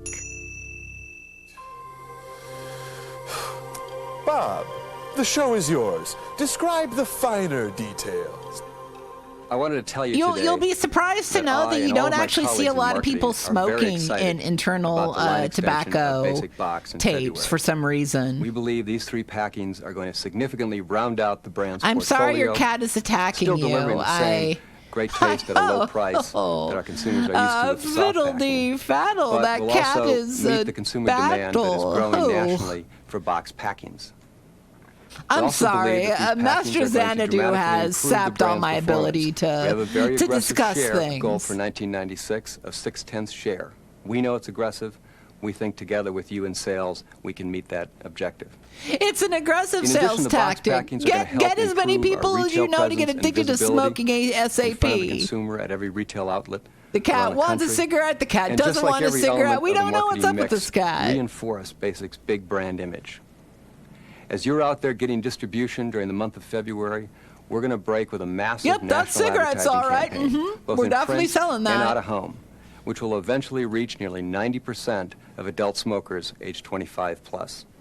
Then we're going to follow that with a direct mail piece in February to over 3 million consumers, both basic and competitive, to Okay, introduce but what the if I box want to and advertise also give them to the coupons youth? to I mean, I generate can trial. add Joe Camel to the mix, can't We're going I? to place an FSI in nearly 60 Oh, million he was smoking. newspapers He's nationally smoking. during We the got month a of March smoker. Okay. with a coupon for trial generation. You'll see a box-specific promotion in February, buy 2, get 1 free, also for trial generation, and we'll follow that in April with a 20-cent off price promotion. We in marketing believe that the line extension of Basic Box in February and throughout the rest of the year is going to be the biggest news in the discount category in 1996. The biggest later news on, in the you're gonna discount hear category. what you can do to ensure Oh, that 40-foot this is a slabs. very Thank you for the successful follow. launch. I Best of appreciate luck. it. And now for my final caller. Hey, what's up? What was your name again? I'm Jimmy Smokes. I am the Master Xanadu. Yeah, whatever. Listen, I've been using this Chestmaster for about 6 weeks now, and frankly, I have yet to see any results. You idiot. You have dialed the wrong number. I am the Master Xanadu, a master psychic. I predict the future. Not some frivolous, over-the-hill actor hawking some chest-building device. Oh, how could I mistake somebody like you for somebody like that, huh? You do not work for Philip Morris, do you? No, actually, Mr. Whatever your name is. I happen to work for a competitive brand. Oh no, it's Mr. Yes, that R.J.O. would Reynolds. explain Kill him. the strange disturbance. Well, look, Hotshot, as long as I got you on the line, what's my future, huh? Prepare yourself. I'm strapped in. Behold the shape of your future.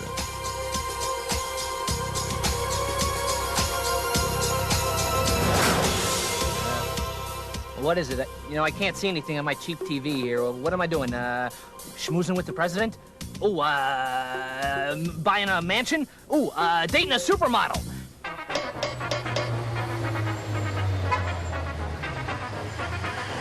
Oh, because the tobacco industry is going to go belly up because everyone's going to buy basic cigarettes. Okay.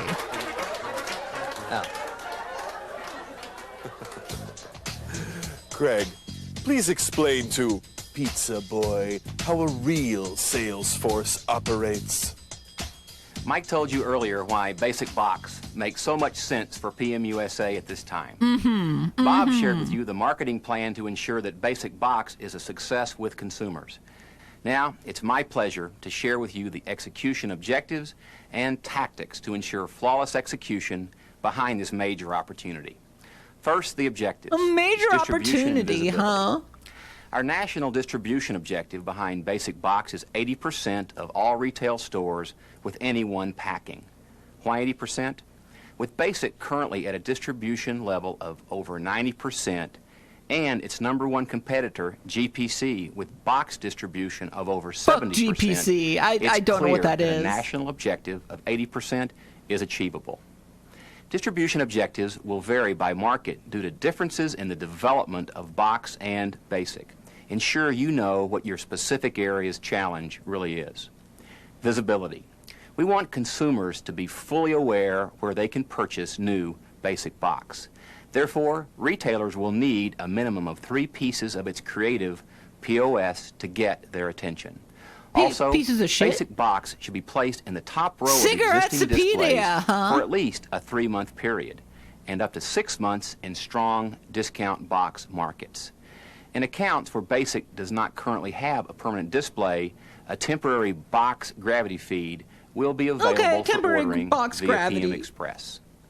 Innovative and involving temporary and permanent point-of-sale materials will help gain visibility and excitement at retail.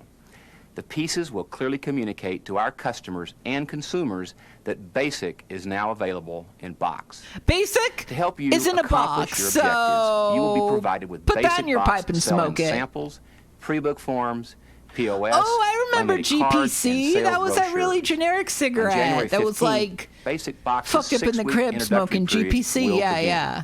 This will feature an allowance to the trade and generous gratis program at retail. In addition, every retailer that accepts Basic Box will receive a retailer gift. Hopefully the challenge is clear. It's now up to you to show your retailers and wholesalers how Basic Box can help them achieve their objectives. Remember, retailers and wholesalers are looking to us for solutions to their business problems. Before you leave this meeting, spend some time determining how Basic Box will help your accounts achieve their objectives. This will make the introduction go even smoother and enhance your role as their category manager. Good luck, good selling, now's the time. Good selling. Well, my friends, that's all the time I have for today. But remember this, the future is never as far away as it seems. It's never a distant dot on the horizon. No, my friends, the future is always a moment's breath in front of you. Okay. You see, my friends, the future is now, and now is the time. I leave you now with images of those instrumental in bringing the shape of things to come. Okay, Xanadu. Bye-bye. Bye-bye. Hi, we're the ones getting people addicted to cigarettes. I hope you like it. We've all got blood in our hands. It's fine.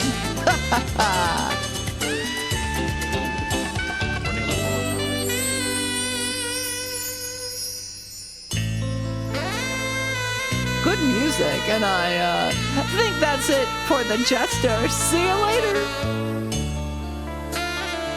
Normal voice mode. Okay. Yeah, and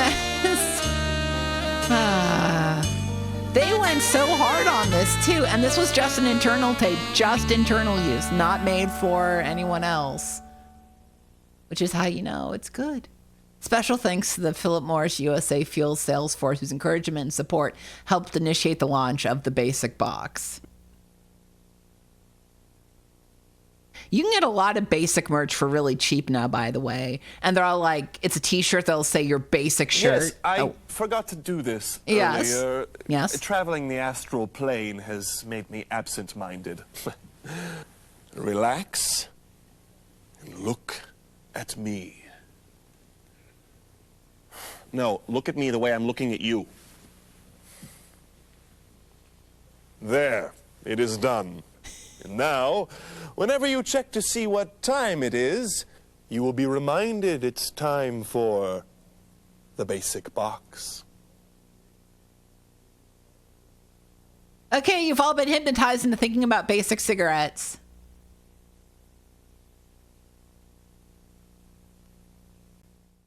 Hooray! Well, that was a promo video for something that can kill you. Let's do a promo Laserdisc for something that cannot kill you. Chat. This is a point of purchase Laserdisc for the Atari 800 400 Eric. It is very interesting, and because it's a Laserdisc meant for a point of purchase thing, that means I'm going to play the Laserdisc as is, but it's going to be playing a bunch out of order, so it should be interesting. Please come back and see what the inexpensive Atari home computers can do for you. So yeah, it starts with the end. One of our salespeople will be glad to answer any questions you might have right now. Okay. Atari brings the computer age home. Okay, Ma, what's the capital of Nebraska? Come on. I'm trying. Mom, you're an Learn idiot. Geography or get your jump shot on target. With Atari home computers, anything's possible. In fact, they just might be the wisest investment you'll ever make. Watch this. Hey, Mom. What's the capital of Delaware? Dover. I told you she's smart. Atari home computers. Told you my mom's not an idiot. Fuck off. Atari, we've brought the computer age home.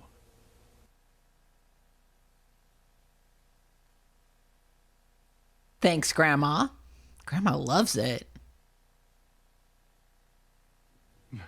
Hey, I think someone else wants to have a look.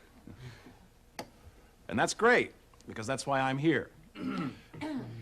Well, that's why we're here, so you can experience for yourself the fun as well as the power of the Atari home computer. And wait till you see how easy it is. That's the Atari home computer right in front of you. You use the keyboard to communicate. By pressing certain keys, you tell the computer what to do. And the computer responds here, on the TV screen. And from this simple communication between you and the Atari home computer comes a world of remarkable experiences. Here. I don't like that see for child's yourself. face. He's just kind of crazed Press looking. any key on the computer's keyboard and see what we've programmed the Atari home computer to do with color and with graphics. Press any key. So this would interact with an actual Atari setup that was attached to the whatchamacallit, and you could actually interact with the disc with an Atari 800. There is a GitHub for you to actually do this now. Hold on.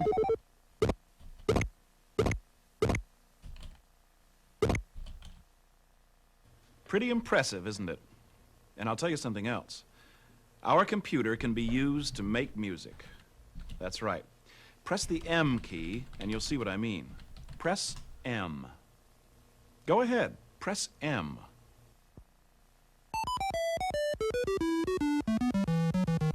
All right, press an M. Good music.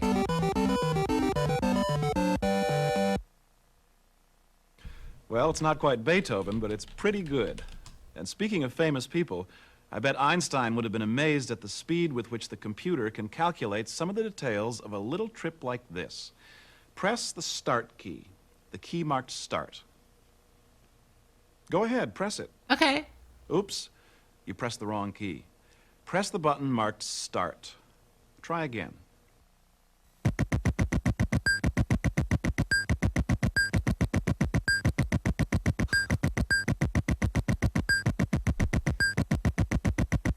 Twitch, I have never banned someone for saying the word fucked. Why would you? There's almost no Why limit would you to what the auto-censor Atari that? Come home on. computer can do, and you'll see a lot more. By the way, do you use a computer regularly? If you do, press Y. I don't. If you don't, press N. Thank you. It doesn't really matter how much computer experience you've had. Whether you're an expert or a beginner, the Atari home computer can be very useful. In a moment, we'll let you try your hand at some programs developed especially for the Atari computers. For instance, you can use the Atari computer as your own private tutor to help you learn. So yeah, Even this a is from an foreign Eric kiosk, which were these Laserdisc kiosks that would attach to a Atari 800, you can learn to 400 type, and be able to interact or with even them. learn how to run a nuclear power plant. There Or are, how I not want to say run there's a few nuclear other power plant. discs, It's a science lesson. and there was an official Laserdisc game You can use released your with the Atari Eric computer to play system. exciting games like Pac-Man and I want to Star say Raiders. Firefox. Got him? Come on, Pac-Man, let's get him. This computer is like having my own electronic bookkeeper who can help me figure out my finances, plan a budget, or even balance my checkbook. I can hook it up to computers around the country and get the news, stock market quotes, and research reports, I can bring some of the world's biggest libraries into my room without having to whisper. You can even use an Atari home computer to get an introduction to computer programming. Oh. I do my own programming now. It's fascinating. Atari. We've brought the computer age home. Which of these categories would you like to know more about? Home study? Home entertainment? Sorry, I'm still trying to find that GitHub that lets you interact with this first, you'd like a closer look at the Laserdisc. equipment. Which will it be? What is it? I will find it. Pick home management. Home management, home management. Home studies, game studies. I know, they're all good, aren't they? But you have to start somewhere. Go ahead, you decide. Press the number on the keyboard next to the category that you'd like. Still thinking? Press the number next to your choice. Still thinking. Oops, you pressed the wrong key. Try again. Try again. Equipment is a wise choice. Okay, because it's here good we to go. know something Here about the is, nuts and bolts of if the you system have this in order to make an Laserdisc intelligent and an purchase. Atari 800 or 400, you can set up the Atari kiosk 400, functionality. The Atari 800 home computers are similar in many ways. Oh, I missed Chillum and yet there are some Defoe important differences. following. I'm Both of sorry, I these missed that. Thank you for put a variety following. of words, Good characters, name. and pictures on your TV screen in all shapes and sizes, and they do fast computations. Both have great built-in music and sound effects capabilities. And when it comes to color, Atari home computers are Ooh. downright flashy, with 128 All right, different I'm finishing colors. off the bad drink. Here we Who go. installs these computers? Well, you can. And you can. By plugging one cord into an ordinary household outlet and the other into your Nope. antenna switch box. They did a Now, bad what are the job. differences between the Atari 400 Oh, the and push the 800? wrong button clip. I No should. engineering diagrams, please. That I would just be wanted good. to That would be good. All right. I almost want to make Master Xanadu thing, but I don't want to promote smoking. Which is a lot for the money. The Atari 800 also comes with 16,000 characters of memory, but is expandable to 48,000 characters. With memory modules, you can insert yourself at home. This means the Atari 800 can use sophisticated programs such as the Atari Word Processor and the Home Filing Manager. Home Filing Another Manager. difference is that the 800 has the same type of keyboard as a typewriter. And the Atari Basic programming language is also included with the 800. With Atari home computers, software is available in 3 forms. First, there are the program cartridges. These are easy to use, durable, and cannot be erased. Next, there are the cassette tape programs. Many pre-recorded programs are already available on cassettes. And finally, there are the floppy or flexible diskettes. I do like the They can flexible store more diskette. information I am not than a promoting cassette smoking. and operate Chat, much if you faster, smoke too. because of me, If you'd like us to run through to equipment quote one more George time, Wood, you press are E for stupid. equipment You need to again. smoke because Otherwise, of just Xanadu, do not nothing, me. And you'll have a chance to see our other accessories called peripherals. Okay, let's start by talking about the special accessories or peripherals needed for cassette and diskette programs. Okay. For cassettes, you need an Atari 410 program recorder, which simply plugs into your computer. It provides a voice track, so you can run programs such as conversational French. Oh. Bonjour? Not quite. Try it one more time. For That's a great fast way and to say efficient bonjour. software Bonjour. operations and easy program filing for your Atari 800 computer, you may want to invest in an Atari 810 disk drive. A lot of information goes onto one floppy diskette, and the computer will find it almost instantly. A lot of people like to keep printed records of their transactions, programs, or documents, so Atari gives you a choice of printers. Our 40-column printer connects directly to the computers. Good printer. And our letter size 80-column printer connects to the Atari computers using the Atari 850 interface module. And the interface module also allows you to use the telephone modem to link your Atari home computer with other computers using your telephone. And God, I finally, wish I let's was not online forget with old joysticks Atari and paddle guys. controllers. You know And they're used gals. with games, but they can also be used with all kinds of Atari computer programs. Atari Shout out to the gives you a Atari lot of gals. choices. Right. And Atari backs their products with a nationwide network of authorized Atari service centers. If you'd like to go through this again, press P for peripherals. Otherwise, just do nothing, and you'll have a chance to choose another of the program categories. Atari. We've brought the computer age home. Which of these categories would you like to know more about? Cigarettes. Press the number next to your choice.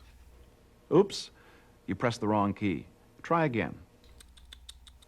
Home management. Good selection. This is one fantastic machine. It does everything. Well, almost. Take word processing as an example. You can write, erase, insert, even automatically center. If you make a mistake, just correct it without retyping from the beginning. It takes the work out of homework. There are programs to help you plan and control your budget. You can keep track of your financial transactions. Records can be displayed by budget category or date. Through your telephone, you can link your computer to a huge network of information sources for current reports. Stock market quotes, weather in distant cities, the news. Yeah, I was right going off to the say, press wire. cigarette-wise, I want to And you can get say it quickly the only using the Atari Atari cigarettes are Telelink maybe the fucking, If you're like me, the Clack you've always cigarettes wished you that were had time released. to organize and update things like Christmas cards or birthday lists and other records. The Atari Home Filing program will really help you get organized. Listen, don't take my word for it. How about a closer look at a couple of popular home management programs? Press the letter that is next to the program you'd like to try. Press it. Go ahead. Press W for word processor, F Oh, for yeah, home and the filing Marlboro manager. Racing links. Try Well, what the again. hell? It's the letter W or Atari? F next to the program Why are you you'd so like to cigarette try. pilled? Press it. The Atari word processor has many features found on word processing systems costing thousands of dollars. You can use the Atari word processor to write letters, drafts, and final copies. You can store your written material on floppy diskettes. Each diskette contains the equivalent of 60 typewritten pages. You can scroll the screen to find all the material you have written either slowly or rapidly, like this. You also get a picture of the entire page layout, so you can set your margins and adjust your spacing to meet your particular needs. You can have Cigarettes the computer are the find and future, change chat. incorrect or misspelled words quickly and easily. In these two paragraphs, for instance, you'll see that the word computer is written several times. If you'd like to see how quickly the word computer can be changed to the words home computer, just press the start key. Press start to make the change. Wow, that's fast. Press start. Or maybe there's something else you'd like to see. Would you like to try the other home management program? Press the letter next to it. Try again. It's the letter W or F next to the program you'd like to try. Press it. The Okay. Atari Home Filing Manager is a computerized filing system that brings the sophisticated world of computers to your aid. If you're like most of us, there are a lot of things you could organize a little better around the home. Yeah. How about your record collection? Here's a format I use. First, you can create your basic format and duplicate as many cards as you like, up to 700 on a single diskette. You see, I've designed my file cards here so I can see the artist, the title, songs on each side, and even a place for remarks. Then you customize each card for each one of your albums. You can even put an electronic paperclip on a card for a reminder. Let me show you how fast I can search through this file. Please press start, and the computer will flip through a few more file cards. Press start.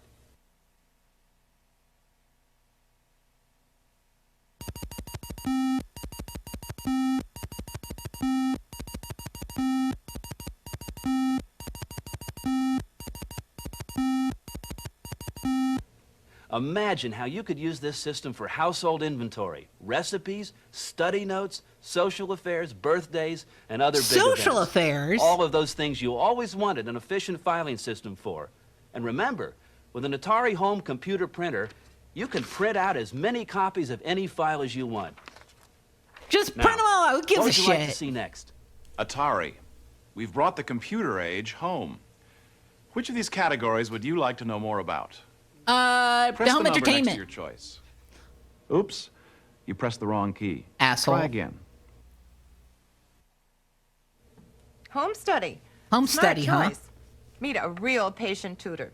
My Atari computer. I love it. I'll have you know old Fumblefingers here learn to type with Atari's touch typing program at my own pace from very slow to very fast. In private, just my Atari computer system and me. Ta-da! Okay. Now, here's my geography lesson. When the computer draws the map, I name the outline state, then its capital. Animated geography. Also, I can compose music and see the computer perform it before my very eyes. Great song. I also wanted to learn to do my own unique programming. Atari's pilot program gave me an excellent introduction to the special program languages that computers understand. How about you? Me? Want to use the Atari computer to learn a little about a nuclear power plant? No. Or to see how the computer goes about teaching the ABCs? Just press the letter that's next to the program. Ma'am, I already you'd like know to the try. ABCs. Try again. Press the A or S For scram. that's next to the program you'd like to try. I can understand and have fun managing the forces involved in this kind of nuclear power plant. For instance, using my joystick, I can lower or raise the control rods in the nuclear reactor's core. Let's turn off some valves now and get things cooking. This changes What? the amount of power generated. Let's increase our risk factor to see if we can get an earthquake. Girl, no!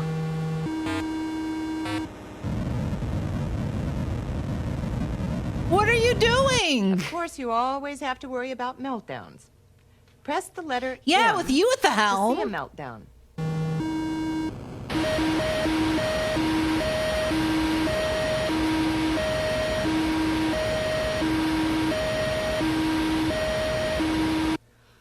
Whew.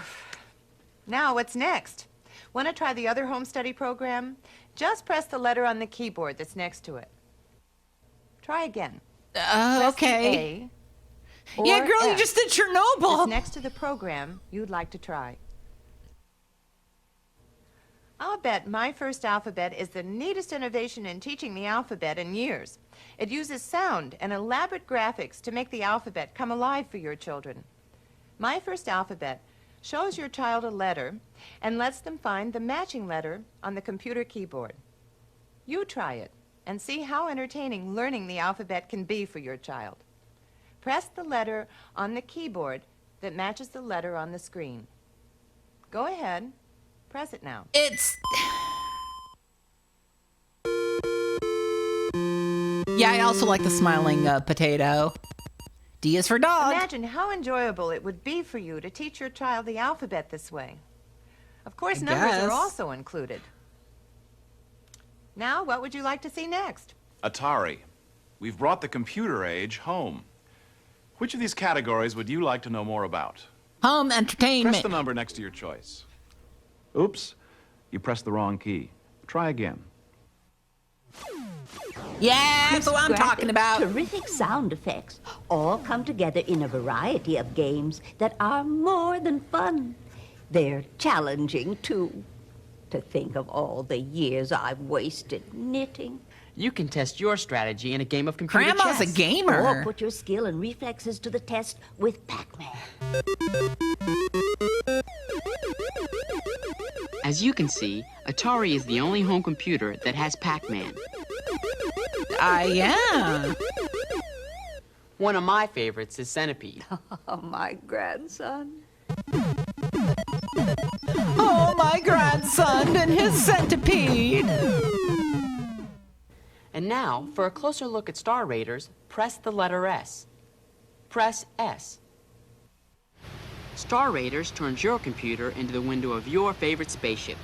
By using your joystick controller, you can move your spaceship down, up, left, or right.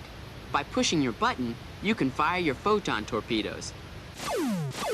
Of course, you just can't wander aimlessly around the galaxy. You need to consult your galactic chart. Your mission is to destroy Xylon bases and defend your mother bases. Press H to hyperwarp. Oh yeah, it's a little bit like the XLR XL. Is it XL2? What was that robot's name? The tiger robot who had the accent. Red alert in Xylon territory. Let's get him.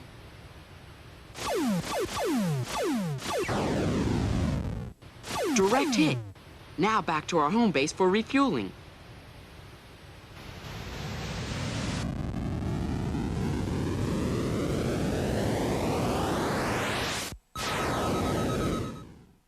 Long-range scan.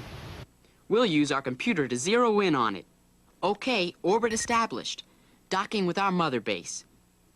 Now, the intergalactic service station attendant is being sent on to send our energy up to all nines and repair all damage.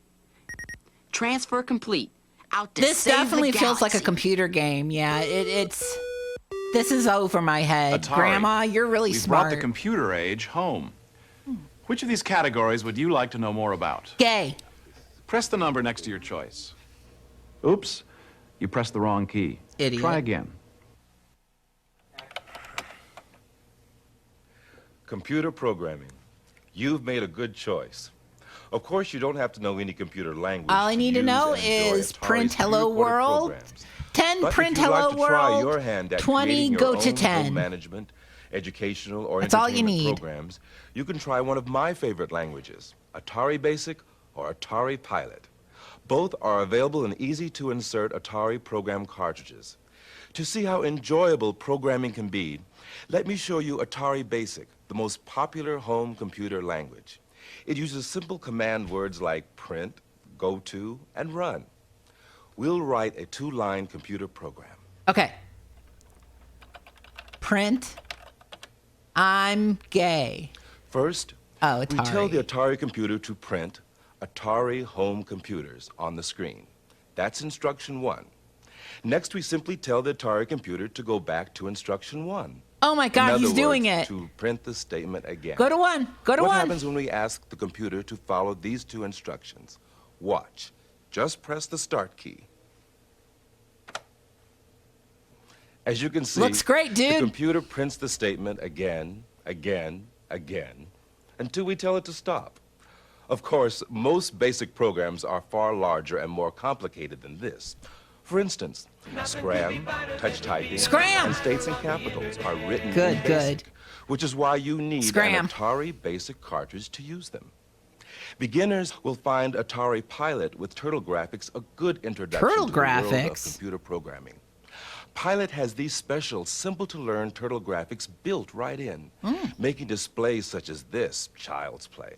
For the pros and the aspiring pros, there are a number of advanced programming languages such as Atari Assembler and Macro Assembler, Atari's Microsoft Basic, and even more languages are available from the Atari Program Exchange. Atari, we've brought the computer age home. Which of these categories would you like to know more about?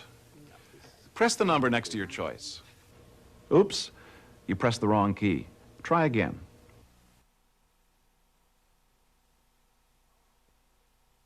Powerful capabilities for a home computer, wouldn't you say? Absolutely. Even though you told us you don't use a computer regularly, we're glad you spent this time learning about Atari home computers. That's I did. Naturally, one of our salespeople will be glad to answer any questions you might have right now.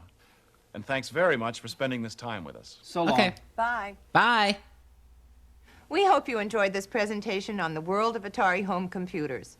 We know you said you don't use a computer regularly. Okay, so oops, we you bet pressed the were wrong key surprised would at be how a good such an redeem. I should put inexpensive that in computer there. Can create such dazzling displays on a regular TV set. And now that you've seen the 2 Atari home computers and some of the most popular software programs, we hope you're ready to enter the computer age. Please ask one of our salespeople if you need more details or comparative evaluations. And thanks very much for spending this time with us. You're welcome.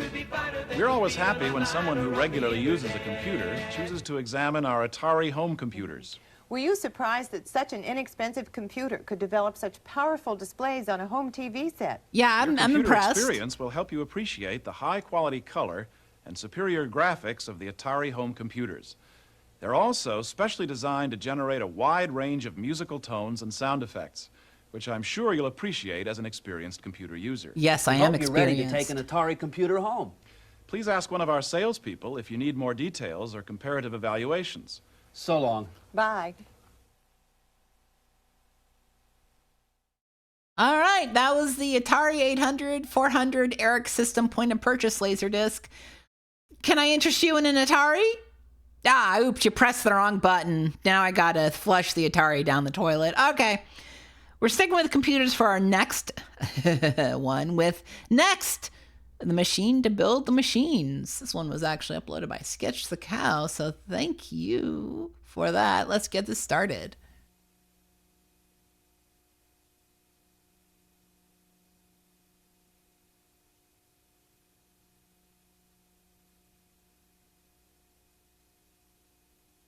Uh-huh. Surface mount technology. Okay.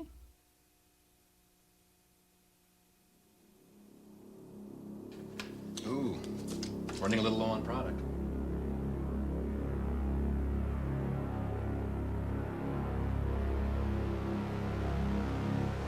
Yeah, and a next promotional tape. I was really happy that that this got archived.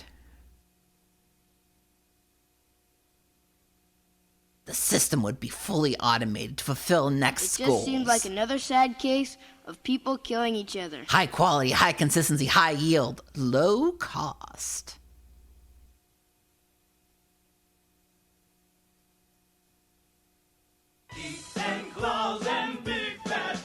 We haven't seen any fat paws this stream, unfortunately.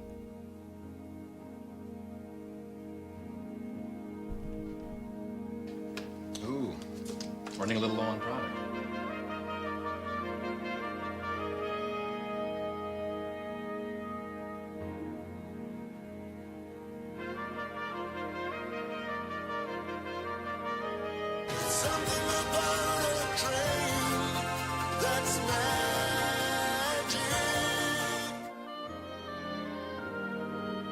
I do like the sedateness of this. It takes about 20 minutes to fully build the next board. Oh, First, okay. it goes to the screen printer. This robot stencils the solder paste that will hold the components onto the board. It's actually very similar to the process used for silk screening t-shirts, except it's about 1,000 times more accurate.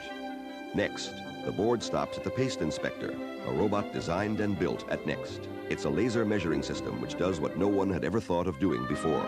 It checks the height and skew of over 1,700 solder pads, making sure they're perfect to within 1/10,000th of an inch before any parts are put down. It's given Next a defect rate 10 times lower than any other surface-mounted board. Well, la-di-da.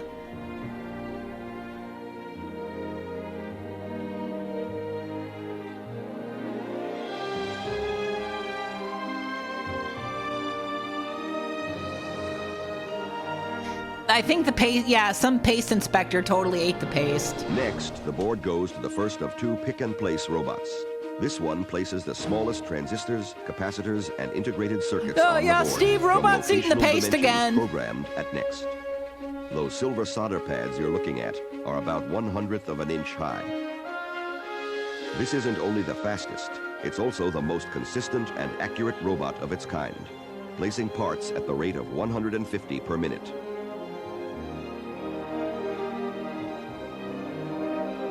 I love the music in this. It's so amazing. That was why I wanted to show this off, because the music is killing me. Next, the board travels to the second pick-and-place station. It places fine-pitched parts using a vision system that can accurately mount components within closer proximity than the width of a human hair.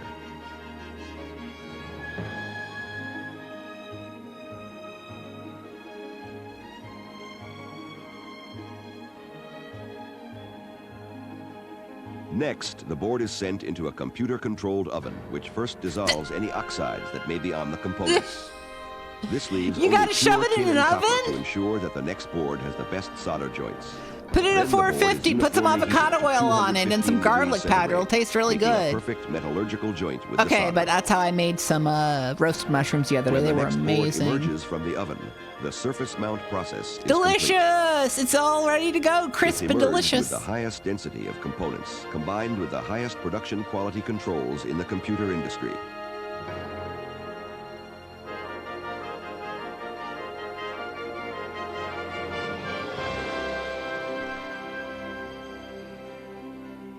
Next, the board arrives at the through-hole insertion robot, which places, as its name implies, any through-hole components onto the board. It has 2 Yeah, this is quite specialized arms. Katsi for One chooses the part. for The other inserts it gamers. into the board. I'm sorry, I just Together, they the can idea handle of a about Quentin 70 parts of of a all Philip different Glass shapes for and gamers sizes, is making me and laugh. perform a number of complex operations.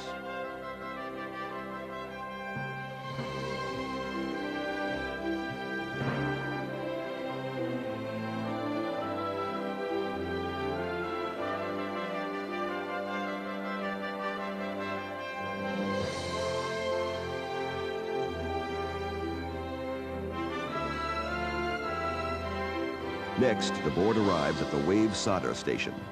Simply, it's Niagara Falls with 700 pounds of 255 degrees centigrade molten solder. But before the through-hole components are soldered, the board is deoxidized with liquid flux to ensure high-quality bonds. Cool soap. Then it's over the falls. Yeah, Chad Industries.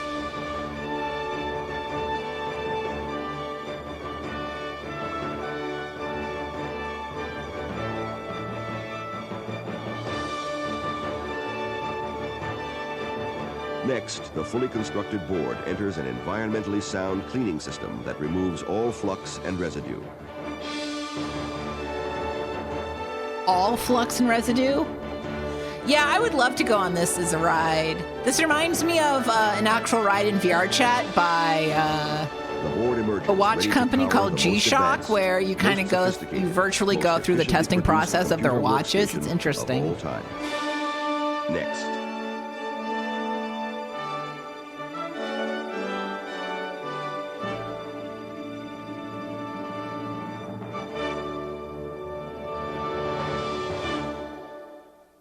All right, can I interest you in next? No? It ended up getting rolled into Mac OS anyway? Okay. Well, how about this? Chat, can I interest you in a retirement village in Florida from 2001? Would you like to live at the Villages with me? I mean, it's a Florida senior retirement village. It should be fine.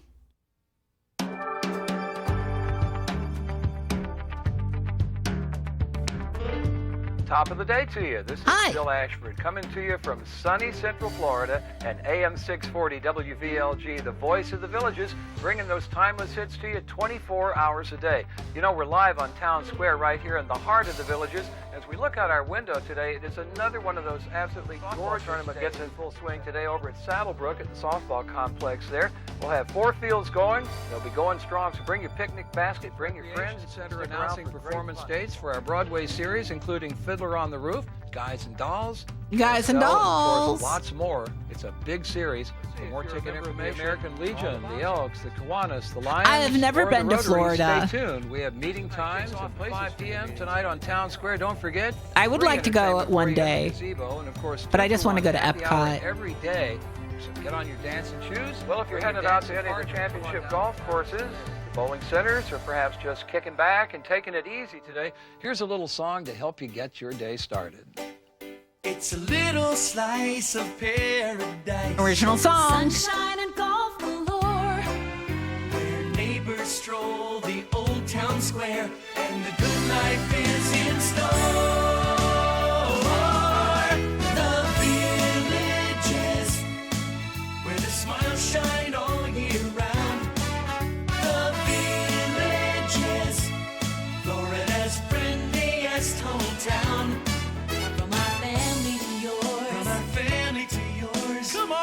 Come on down. We're Florida's friendliest hometown. Welcome to the Villages. I'm Jennifer Parr, and I'll be taking you on a video tour of Florida's friendliest hometown, where you'll discover a world of golf, country club luxury, nightly entertainment, award-winning homes and villas, and looks like crap. Oh my God, put a shirt on, dude. You don't have to be a millionaire to live the life of luxury. Do you think this is one of those retirement villages? It's also a swingers-like village. The warmth of the Florida sun. I hear they have a lot of swinging in. And you'll learn why you should visit the Villages, Florida's friendliest hometown. It absolutely is. It is. Was that why at the pool it was like a little freaky? This is a swingers village. Okay. Okay. I'm glad we've all decided. We don't need to hear anything else.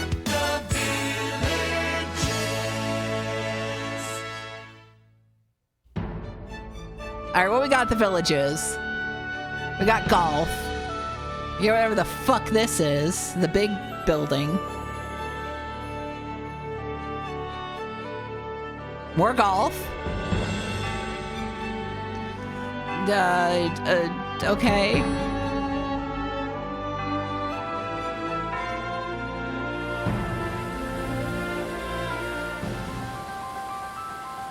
So there are rumors about people swinging specifically at the Villages. Good, This good. is where our tour begins. right here in the heart of our hometown, on Town Square, in the village of Spanish Springs. When my grandfather, Harold Schwartz, set out to create our town, he envisioned a great old-fashioned town, like the one you may have grown up in. Okay. A town where good friends and neighbors could gather around for a great time. He wanted a town rich in history, complete with folklore and a colorful past. The taller the tale, the better.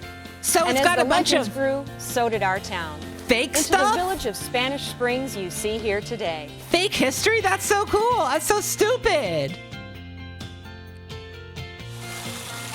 One legend has it that Ponce de Leon created his first Florida settlement on this very spot. No, he didn't. Which has led many of our residents to believe that these springs are the fabled fountain of youth. It keeps me young, keeps me healthy, keeps me interested in life.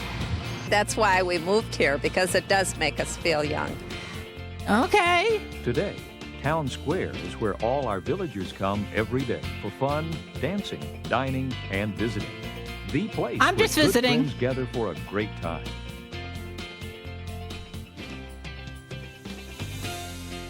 With its sidewalk cafes and vintage architectural beauty, you may think you're in an old, familiar small town. No, Perfect it looks place to like a enjoy the literal Florida outdoors, it looks like the casual 90s dining, to me. It or doesn't look just a small good town at old-fashioned all. People watching. Let the good times begin with Italian cuisine at That looks like Augustine's shit. on the Square. Sorry. Next door, stop by for a pint at the Spanish Springs Brewing Company, the village's own microbrewery. Gotta keep the brooches out of the Across gravy Main tank. Street is Cafe Olé, a village's Delicious. favorite for casual dining. Yeah, it does look like an outdoor mall. Around the corner is where you'll find the best barbecue in It's like if they made the being served domain at in the McCall's Tavern. 1990s. I do like the theming, I'm not gonna lie. Or for even I like more variety, themed places. I try think the that's kind of always cool, delightful but Bichara Deli and Pastries.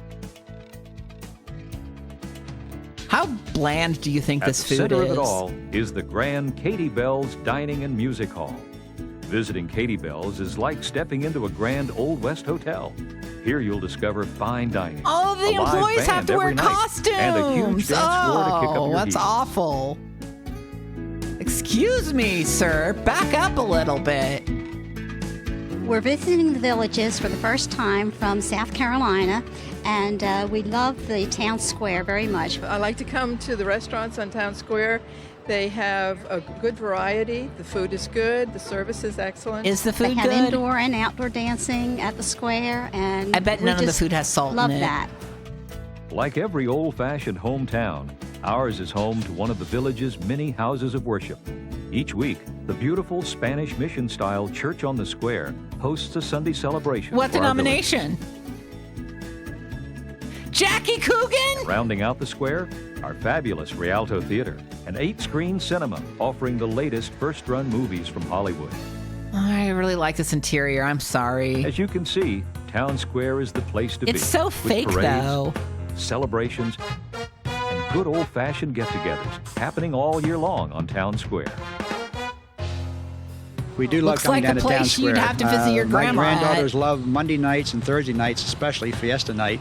They think it's fantastic. And it's just marvelous just to walk around and meet new people. When my Meet grandfather new people, Harold founded huh? the villages, he had a clear vision. Create a All the hometown sex you where can people's have. dreams really can come true. A place with And an that active too. lifestyle, offering endless options, Active beautiful, lifestyle, affordable homes, uh-huh. and a great way of life to enjoy with family and friends. Even today, our family continues to fulfill Granddad's vision every day. It's our commitment to family values that helps us keep our small town charm. My dad, Gary, is the president of the villages. Hi, Gary. Tracy, my sister, directs our architectural and interior design. Sounds like a lot of nepotism going on. Tracy's husband, Don, manages our commercial and professional real estate development. My brother, Mark, supervises the daily operations of the villages. It's a family affair. My uncle, Richard, is in charge of our extensive golf program. And me, I'm Jennifer, sales Hi, Jen. manager of the villages. Okay, now that you've met the family, let's continue with our tour.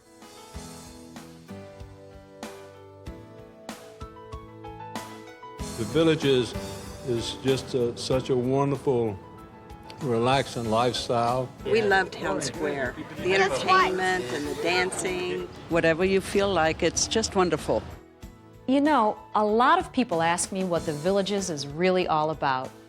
I start by telling them the Villages is much more than a name. It's really a wonderful way of life. It is. And oh, what a life it is. The Villages is a collection of quaint neighborhoods, each offering a variety of recreational opportunities, like neighborhood swimming pools, tennis courts, country clubs, and restaurants, all just a stone's throw from the doorstep of your home. The lifestyle is easy and relaxed, offering streets and recreational trails that are perfect for bicycling, inline skating, and evening strolls. Each neighborhood is rich with people from all walks of life, from all over the country, and even much of the world. You'll be amazed at how much you have in common and how easy it is to make new friends. Our neighborhood I love this copy. It's wonderful. We know all of the neighbors on all sides of us. They watch out for us when we're not here. We watch out for them when they're not here. It's just as if we've known them all our lives. For even more recreation and entertainment, residents are welcome to go anywhere in the Villages to enjoy all that we have to offer. You'll find professionally staffed recreation centers throughout our community, buzzing with club activities and special events all year long. In addition to the many tennis facilities already available at the Villages, the recently opened Glenview Champion Country Club tennis facility takes our tennis commitment to an exciting new level.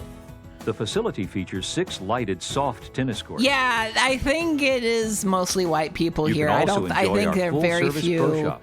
I think that's very Florida. An on-site teaching professional. Well, and Florida a full slate retirement, of I should organized say. programs suitable for Hot all clay levels court. of play. Oh, yeah. Membership enhancement programs are also available.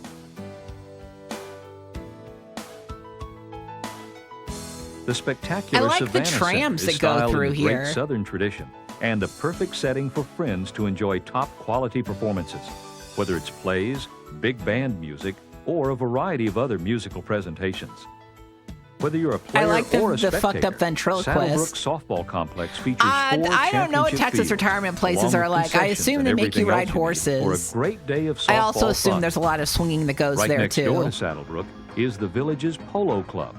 In addition to the excitement of international polo matches, this premier stadium facility hosts a variety of special events as well.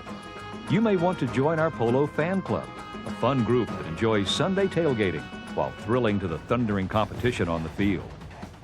In and around the Villages, you'll find all the things you'd expect in a hometown. Retail shopping centers. Belk. Wow, it's Belk, yeah. Major Belk. grocery stores. Villages has over 82,000 people currently. I wonder if they still have that Houses of worship Albertsons. serving many denominations. Well, now I'm curious as to how wide it is. Okay. Looking at the Villages. Professionals like attorneys, accountants, insurance agents, and stockbrokers. Even hometown banking.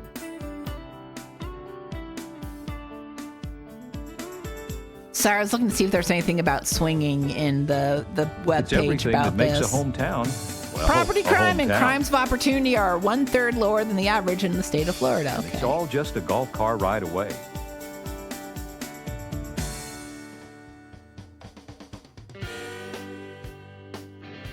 When you come to visit us, one of the first things you'll notice about the Villages are the golf cars. Nothing about And I'm not all just the talking sex. about the ones you'll see cruising along our golf courses. When it comes to getting around the Villages, golf cars are a way of life. Here's a familiar sight. Villagers driving up to the tee, ready to take on the challenge of another day of golf. Here's a familiar sight, too. And another. And So, another. They make these golf carts Whether in the you play shape of golf old or cars? not, golf cars are the Okay. main source of transportation throughout the Villages. Just what is it that makes the golf car lifestyle so attractive? It's just fun, you know, everybody that sees it, you know, usually go down the road and you get one of these. Yeah, I feel like a celebrity, you know. Is it the special lanes you get to drive in? Is it the easy storage? Our car usually stays in the garage. We use our golf cart more than anything. Is it the special parking places at the stores? Or is it just a great way to enjoy the weather? What better Golf way to say you're on carts. permanent vacation than to leave the car at home? and My take a grandma golf used to cart live in a instead? gated community, and they all would drive around on golf carts. Yeah. In case you didn't already know it, One of the great attractions for living in Florida is golf. being able to play golf year-round. Oh, From you the can do that in challenging a lot to of the places. You can do just that in plain California, fun, too. Every golf course experience you could hope for is right here at the Villages. As a resident But I guess of the there's not Villages, enough sex you're entitled to madness play for them any in of the golf courses California. in the community. And that's not even the best part. At the Villages, you can play all of our executive courses free.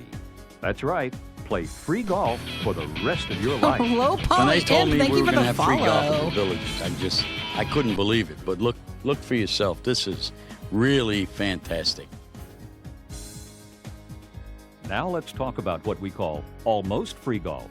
Once you move to the Villages, you automatically I become have a never member of all played of our real country golf. clubs. That I means I you do can want to. play on They have a any of our Top Golf championship in courses, Austin, and I want to and go to you'll Top discover Golf our with Danny PGA-rated to courses are try second out all to the none in Sonic the Central Hedgehog Florida. golf. All Villages residents are invited to dine in any of our country club restaurants. If you upgrade to a priority membership, you can receive additional privileges like discounted greens fees and advanced tee times at one or more of the clubs.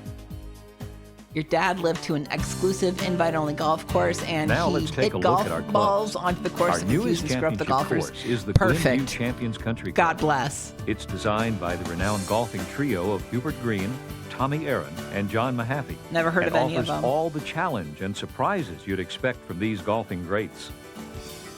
We have a lot of good mini golf in Austin, too. I haven't done mini golf in many, many, many years. I'm very bad at mini golf IRL.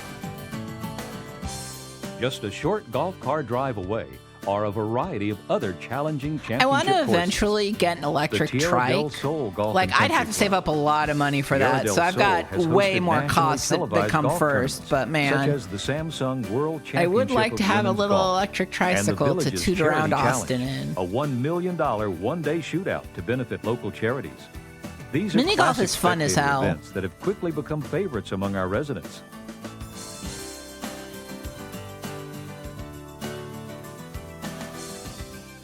Yep, that's A golf. leisurely golf car ride down Morse Boulevard brings you to the beautiful Hacienda Hills Golf and Country Club, home to one of the finest restaurants in the Villages, as well as two of Chichi Rodriguez's all-time favorite golf holes.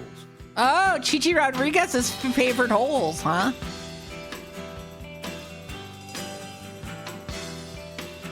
Yeah, this area is pretty High on the hill, enjoy hill-esque spectacular too, views of our but it's original not championship it's not like course San from the Francisco beautiful bad. It's just Orange got Blossom some Hills hills. Golf and You know, they Country call Club. Austin the Austin area the Hill Country.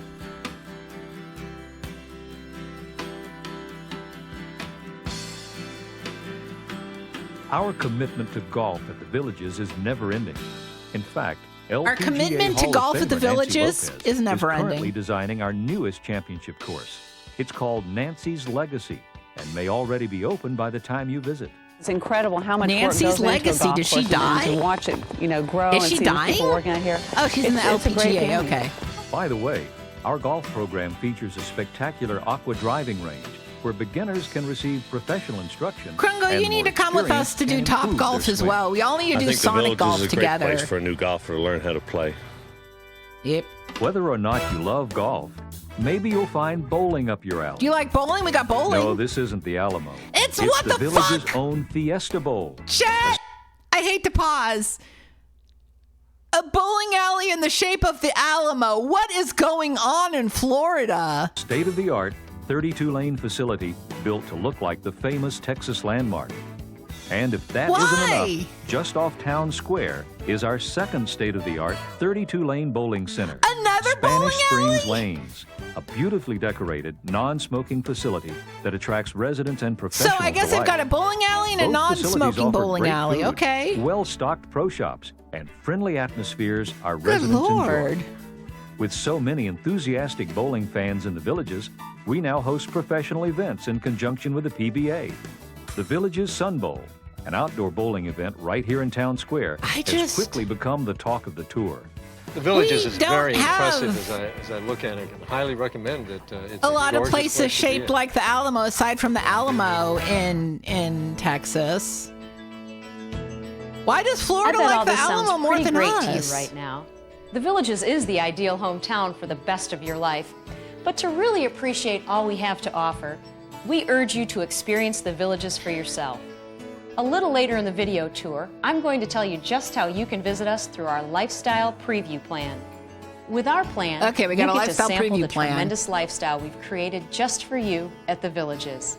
And I'll tell you about how you can receive Village Dollars to make your stay almost free. Village Dollars? But before we do that, there's a lot more to see, including our resident clubs, health services, homes, and more. So stay with us as we continue to explore Florida's friendliest hometown, the Villages. The Village Bucks, huh? As you probably know, Central Florida is the vacation capital of the world. Yeah. And the Villages is at the heart of it. Once you're living in our land of fun and Yeah, sunshine, Scripps. It's been you're a while sure since to I get thought lots about of visitors, Scripps. family, friends, and especially grandchildren. Most Villages residents are pleasantly surprised to find they're able to spend more uninterrupted time with grandchildren, family, and friends at the Villages than they could back home. The Villages goes to great lengths to make families feel welcome. We even have specially designated family pools. This way, everybody gets to enjoy the company of visiting families without interrupting the rhythm of our active adult lifestyle. Don't worry, we have this family separate, so you don't have to deal with them. The kids love the Villages. There's a lot of things to do. We've been bowling, played bocce, played horseshoes, and they just love it. We get to relax, have fun. There's always something to do. It's a great place to visit and have a good time. So just what is it that keeps drawing residents and visitors to Florida? It starts with the beautiful horse country that surrounds the Villages. All right, here's some horses. Major attractions. I guess. Great entertainment venues. What is that? Featuring touring Broadway shows. I mean, Terrific shopping destinations. Okay. Professional sports. That's true. Beautiful beaches on both coasts. And whether coming or going, Orlando and Tampa offer two of the finest, most convenient international airports in the country. What is with the Americana? Okay. We've already looked at golf, bowling, and a variety of other recreational activities available to you at the Villages. But there are plenty of personal activities to enjoy too. Like what? Like gardening. Oh. Our library. Library looks like shit. The lure of fishing, and even remote control sailboating. The They Villages should make is all the also boats home bonk to an into each incredible other. variety of clubs. In fact, there are more than 400 clubs you can join. 400? Is there a sex Or we'll even help club? you start a club of your own. There are clubs for bridge players, billiards, dancing, singing, cycling, quilting, Okay. theater, computing, health and fitness. I did like the Macintosh ceramics, computer group. Inline skating, clubs for singles. There are even clubs dedicated to residents from different parts of They the had country an Ohio and the club. world. Oh, yeah. There's something for everyone here at the Villages. A fun, active hometown with so much to do. How do our villagers keep up with it all? It's Drugs. easy. To start, villagers can tune into our very own television station, What? the Villages News Network. What? If it's happening in the Villages, you'll see it on VNN. Imagine In getting addition to killed and entertainment it's covered programming, exclusively VNN by offers the Villages up-to-the-minute News information Network. about what's going on right here in the Villages and around the world. We also have our own newspaper, What? the Villages Daily Sun. In addition to the news, the Daily Sun provides complete listings of all current recreation department and club activities. And finally, the newest kid on the block, AM 640 WVLG. That's right, the Villages has its own radio station. In addition to local happenings, WVLG Radio plays timeless hits for our ageless generation. You can also tune in for ABC News, featuring the folksy charm of Paul Harvey. As Paul Harvey would say, good day. Okay. Of course, with so A much little to do and so culty, much a to little enjoy, culty. you're going to want to keep your energy level high and a healthy lease on life so you can get the most out of your Villages active lifestyle. Here's where to get And Senior that starts Coke. with our Wellness Center on the campus of the Villages Regional Medical Center. The Wellness Center's philosophy is that a healthy lifestyle is the very best medicine. Not only will you find fitness to be fun at the Villages Wellness Center, the benefits of an active membership can last a lifetime. Cardiac and pulmonary rehabilitation services are available, as are the optional services of our staff massage therapists and personal fitness trainers. And you'll find good health doesn't stop here. In and around the villages, there are complete healthcare facilities providing comprehensive medical services, from open MRI technology to our outpatient surgical center. Even now, the Acute Care Villages Regional Hospital is under construction and may very well be in operation by the time you visit us. Our homes. Okay, we've come to the part of our tour that you've probably glory already hole been in every thinking about. room. Our homes. Now's a good time to reach for the home brochures in your portfolio so you can learn more about the types of homes and floor plans that are of interest to you. If you have your brochures handy and are ready to start the home tour, the trolley's waiting. Let's climb aboard. Okay. When you visit the villages, one of the first things you'll enjoy is a trolley tour of the community. We're proud of our villages, offering both a great active lifestyle and a terrific variety of housing styles. Okay. All quality built and designed with your active lifestyle in mind. In fact, our commitment to superior home design has been acknowledged by Better Homes and Gardens magazine and the National Association Slow of Home news day at Builders, Better Homes and who Gardens? awarded us their Best in American Living Award. After the trolley tour, or at any time during your stay, you can schedule a visit to any of our model home centers in the villages. We're confident you'll find look at several this. home It's or villa plans excellent. that will suit your taste and budget. The best part is That you won't kitchen is too experience big. That any pisses me. sales That kitchen pressure is whatsoever huge. during your stay with us. I would die Really, if I had that kitchen. We truly believe our lifestyle and satisfied residents speak for themselves. So relax, take your time, and explore. The brochures in your village's portfolio feature our most current floor plans. And if you'd like to follow along, we'll begin our brief tour of housing in the villages, starting with our popular villas. These attractive low-maintenance homes are available in 1, 2, and 2-bedroom with den floor plans in 3 distinctive styles. Patio villas, the Keys series of courtyard villas, and the Savannah series of courtyard villas. Oh, fancy. While residents love the variety of floor plans, exterior treatments, and spacious living designs our villas provide, many villa owners tell us what they really enjoy is the minimal landscaping and maintenance villas require, a plus for any active lifestyle. Another popular feature of all our villas is that they don't share any attached or common walls with neighboring villas. Patio and Keys villas feature frame construction and are accented with traditional white picket fences or gates. How for shitty an do you think some of old-fashioned these feel. build quality on these The houses Savannah are? Series villas feature concrete block construction and distinctive courtyards for outdoor relaxation or entertaining. Our Ranch series of homes offers solid frame construction and easy living floor plans at very affordable prices. Available in 2 or 3 bedroom with den floor plans, Ranch homes feature vinyl siding to keep your home maintenance to a minimum. Our Designer series of homes is available in 2 or 3 bedroom with den floor plans. Ooh, in Designer. frame or block construction. This is too fancy for Designer me. Fuck homes are this. superbly crafted, offering both upgraded features and a more extensive list of options to allow you to further personalize your home. For the finest in luxury living, look to our Premier series of homes. You'll love the imaginative floor plans, the guess. long list of top-of-the-line features, and seemingly Yeah, endless every house looks like a opportunities for grandma house personalization. to me. Take a ride around any neighborhood and you'll find added value. Fire, ambulance, and law enforcement protection are right here in the villages. And controlled access gates monitor the comings and goings throughout our community.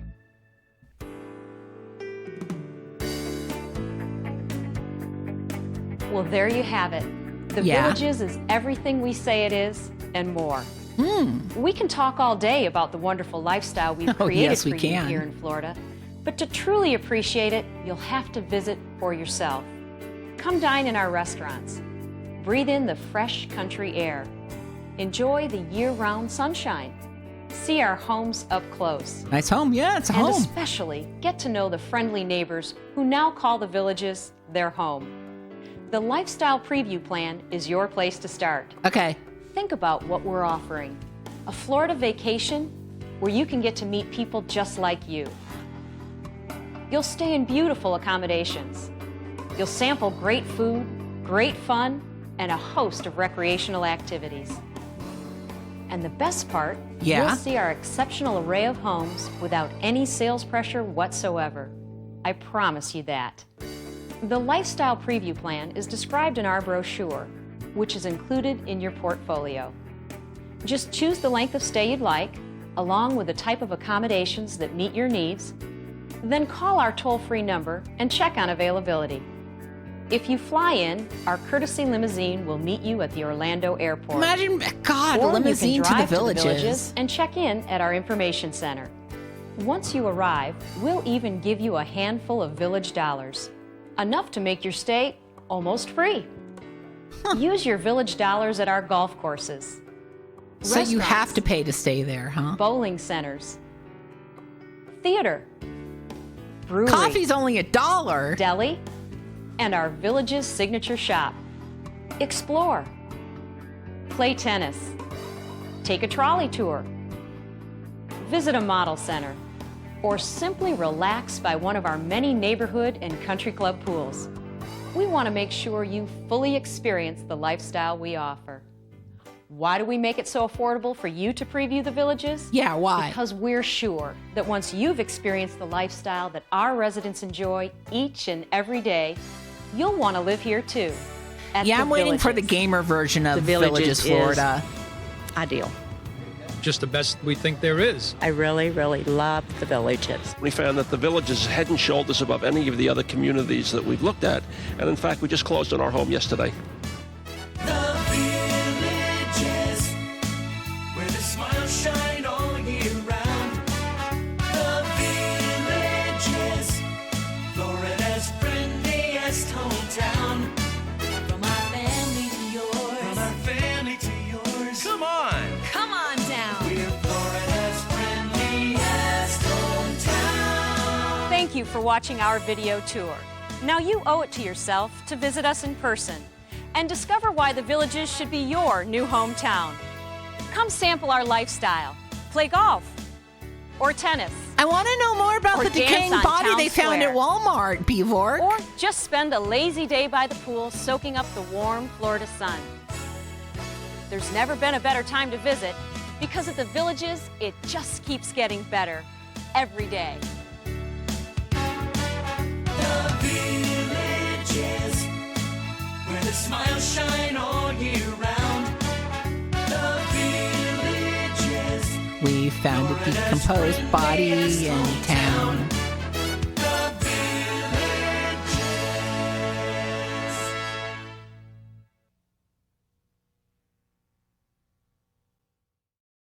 So, Chad, are you going to move to... Is it expensive? Are the villages expensive? Okay. Well, we can't afford the villages. I could never afford the villages.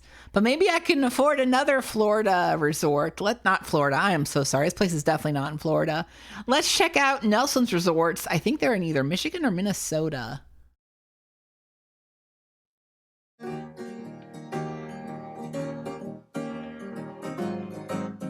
This looks more like we can afford it.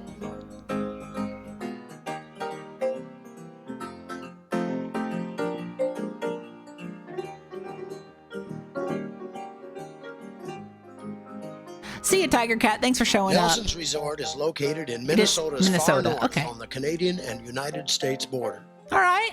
Nelson's fringes on 5 million acres of the Superior National Forest, the Boundary Waters Canoe Area, the Voyageurs National Park, and Canada's Quetico Park.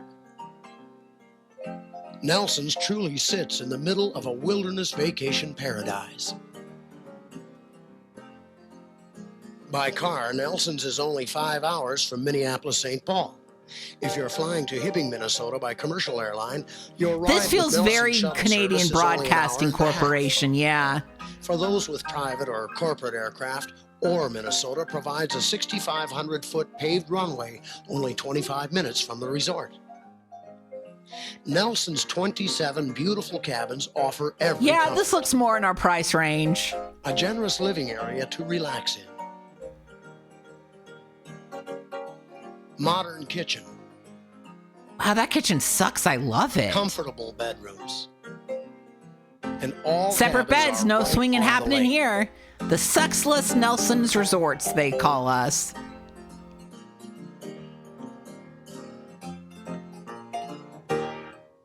Nelson's housekeeping staff cleans your cabin every day, impeccably. Both American and modified plan cabins are available. Okay. No two cabins are alike. They are as individual as you are. Nelson's Resort is proud of that, and great attention is given to their care and maintenance. There is no other resort anywhere quite like it. Started in 1931 by John and Millie Nelson, their daughter Goldie Pullman and her family now carry on the same tradition of friendly hospitality, which makes each guest feel special. What about pissed off hospitality? Family members take an active part to ensure that your stay is trouble-free and memorable. Nelson's comes very close to having everything for everyone, either the individual or the family.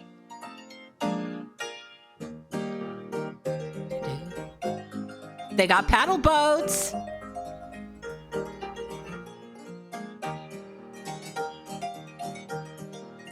Nelson still exists. I'm going to take a look. Wow. Looks so goddamn the same. I love it. It looks old. Golf isn't out of the question. 35 miles from Nelson's, the Vermilion Golf Course. Aerial sightseeing tours of this grand country are easily arranged. A trained naturalist is on staff full-time to acquaint you with the many natural wonders of the Voyager country. I hear a loon.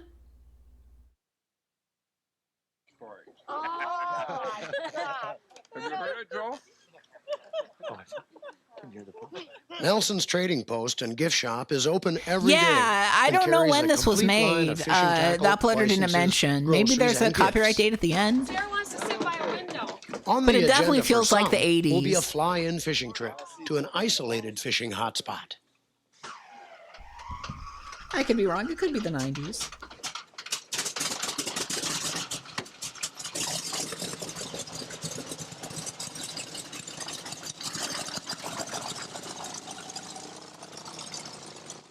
$1991, outfits and hair means it's the 90s. Yeah, okay. It definitely feels like late 80s, early 90s.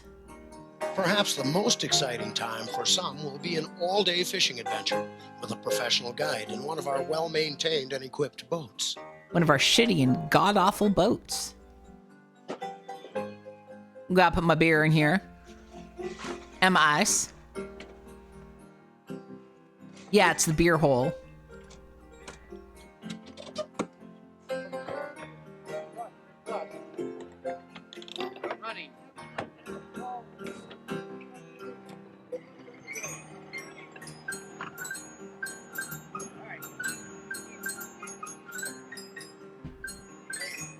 This music. Bye, Indian boys. legend says that visitors who salute the face on the rock will have good fishing to the north.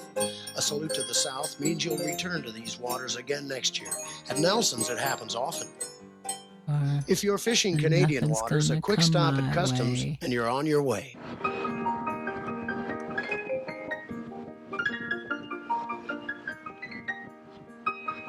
I think you can drink on a lake in the U.S. Pretty sure you can. Yeah, very ice cream truck-ass music.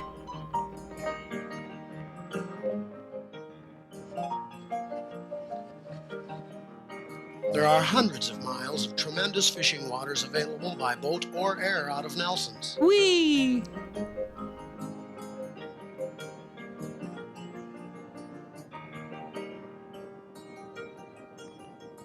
These northern waters hold incredible amounts of walleye. He just caught that smallmouth bass, fish. northern pike, crappie, trout.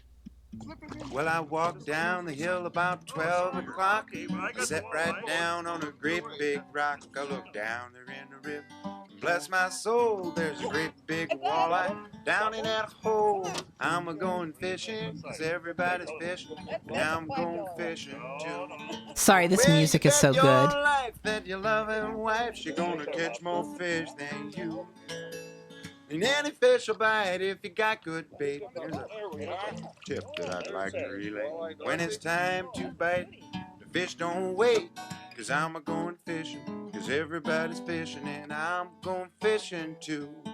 After an exciting morning on the Get water, off the front of it's the time boat, for you idiot. relaxing, while your guide cleans and prepares your catch for a hearty shore lunch.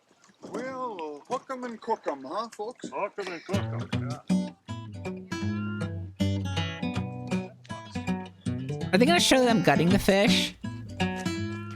Well, Marshall... Don't show them gutting the fish. Dorothy and I caught ours. I got my short lunch. Yeah, that's a nice little... Yeah, we'll flay the crappie. Oh, they are going to show it. Sorry, chat. That must have been Marshall's. Oh, I wasn't expecting that. I guess it's all part of nature. Okay, it wasn't so bad. They're frying that shit in the oil.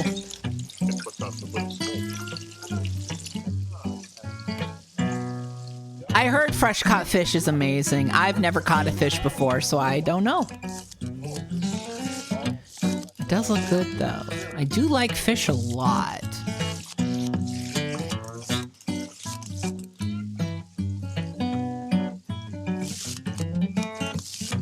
I kind of want to eat those.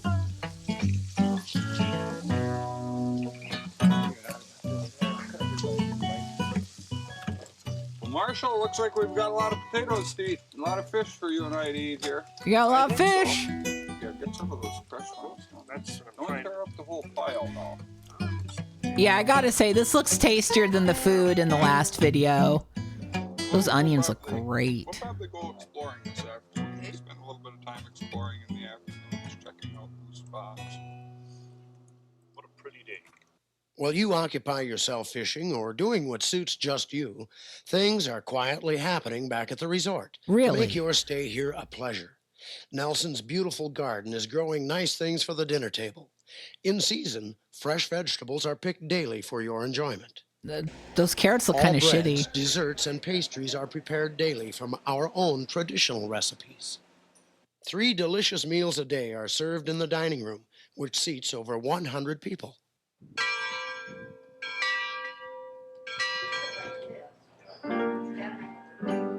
They still make the waitresses dress like that?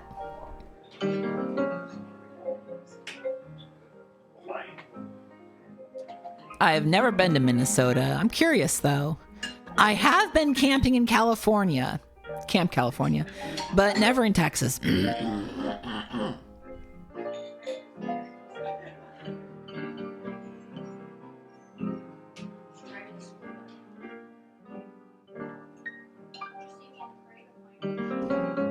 I guess it looks fine.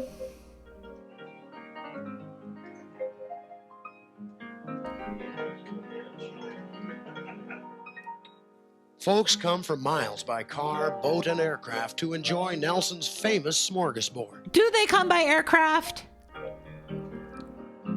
Oh my God.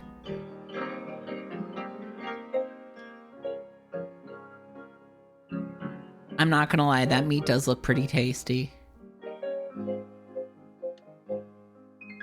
They really love the private small runway.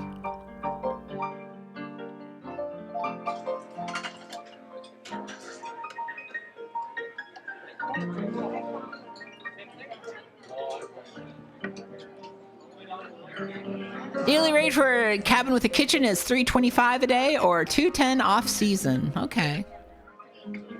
It's still more affordable than the Villages.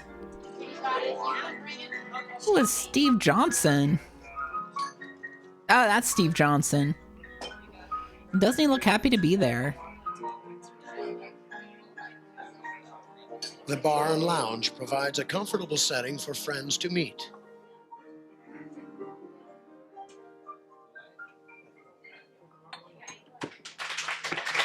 All right, they're smoking inside, so it's definitely not the 2000s. Low-key, but entertaining, describes Nelson's musical fare. Well, I leaned right back against a big old tree, and then this mean old bastard took a look at me, grabbed my hook. Nelson's resort has accommodations for individuals and families, facilities for conventions or corporate functions for up to 100 people. There is room for all. tranquil, rustic, tremendous fishing, great food, superb accommodations and service, all in one neat package. All in one shitty-ass To package. reserve your piece of paradise at Nelson's Resort for your very next vacation. You are much less likely to become trapped in an ageless painting here. Yeah, the Villages does seem like a trap, huh? All right, Nelson Resorts, that was all right. But folks, I think it's time for the main event. Folks, we got Sega's Winter 1995 CES promo video. Now, the first half of it has sound, the second half doesn't, but the second half also has a bunch of prototype footage that I want to show off. So I'm going to be making my own soundtrack to that with the multimedia music CD I downloaded a few years ago. I still have it with me, so we're going to listen to some mod files while we watch that. But first, let's check out the first half of Sega Winter CES promo video. This is from Video Game Ephemera on YouTube. And as long as I'm here, let me link to where you can see the videos I show on stream. Hold on. Boom. There we go. Check it out. Check it out. All right, let's get started here with the Sega Winter CES promo video. I'm the king of multimedia, and I know that Sega will rule in 1995. Okay, it just started, and I want that either as a redeem or something. I'm the king of multimedia. I absolutely need to grab for some reason. I'm sorry. I just... Hey, America, what do you think about Sega? Sega's got the games. Sega, Sega, Sega, Sega, Sega, Sega. Sega has the games, the games, the games. What else do you need, man? All my friends play Sega. Sega! Sega! Face, man, it's in your head. You're sucked in. All of a sudden, boom! Sega kicks. Sega kicks! Sega kicks ass! Yeah!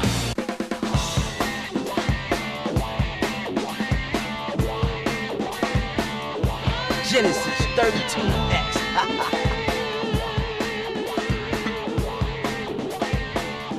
Yeah, they said ass. Can you believe it? Hold on, I'm having a sip of some good soda. I own the Sega 32X because I want the colors, I want the speed, I want the graphics, I want the arcade in my home, in my bedroom, with my girlfriend. In my bedroom, with my girlfriend, 32X, swinging. Guy Darth Vader, man, he's taking over the whole world. I jump in my 32X, man, and I blast off because I can't let the dark side win. Oh, okay.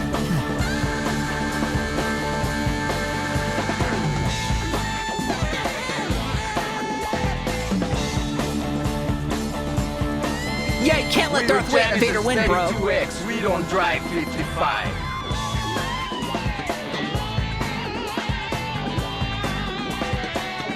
I'm gonna beat you today. You're not beating no one.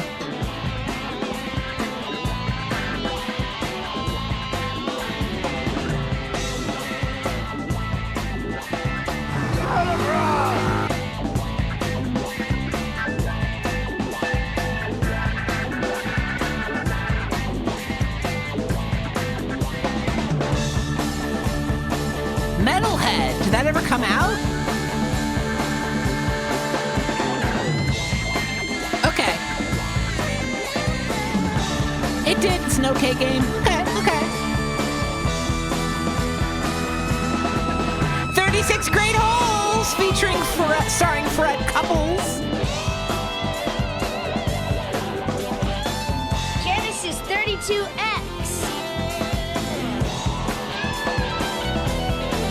Got some Chaotix footage.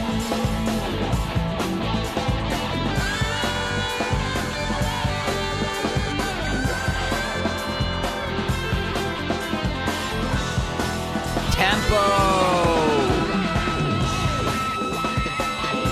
Classic. I love Tempo. Genesis 32X. You have a Genesis. You're halfway there. Oh man, Cosmic Carnage.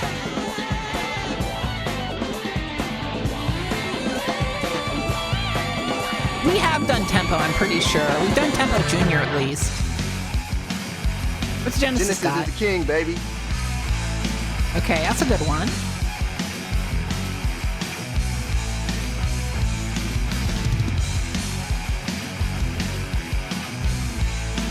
Yeah, it's pretty intense. Genesis improved our relationship. This is a very quotable video.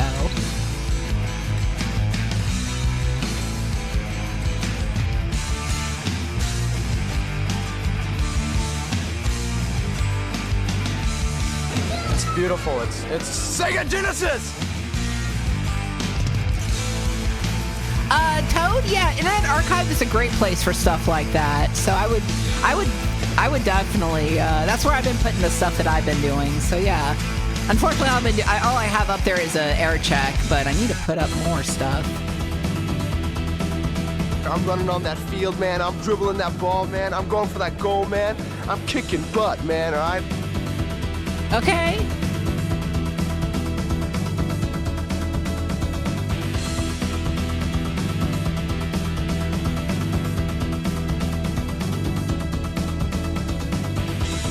Yeah, he couldn't say ass.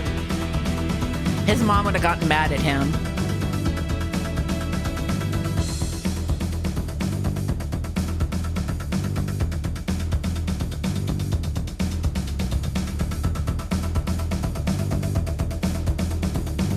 You got some all-star hockey. You get the pound and stick and kill.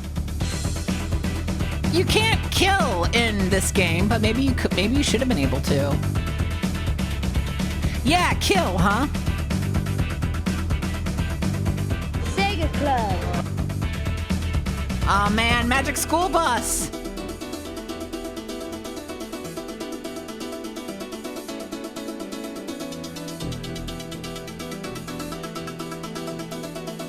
I have all the games on Genesis.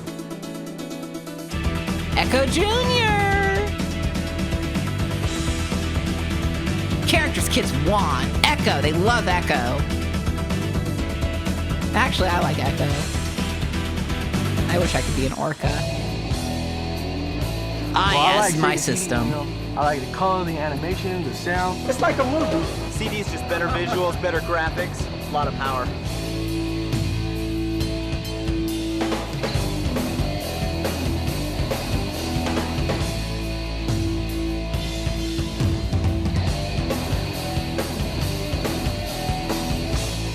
Jesus.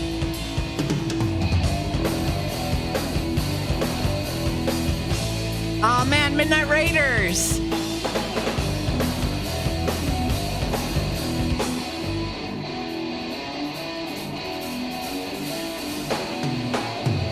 Sega CD is awesome sound, man. It's here. You're sitting around there. You can hear it over there, over there. It's just coming right at you. Yes, Wirehead! Fuck yes! Fuck yes! All right, we're back. We're back.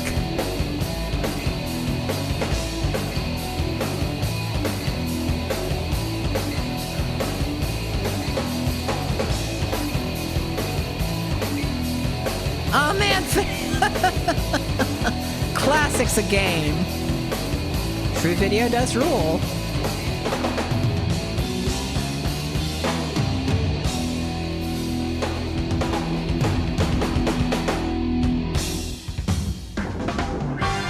Oh yeah. Game Gear.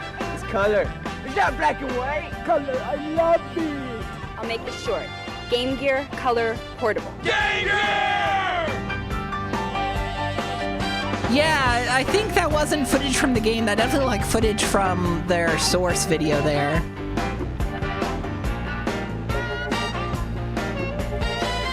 Game Gear. It's the #1 color portable. God. We've got more Fred Couples.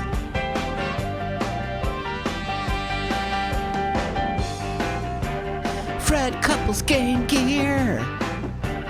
Pretty sick video games. Game Gear. Единственный цветной игральный автомат в мире. All right, dude.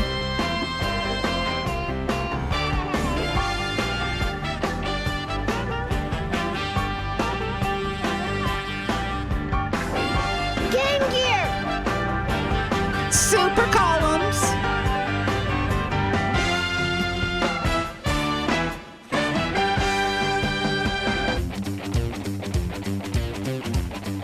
Thanks to Sega. Chicks dig us. I think guys who play Sega are cute.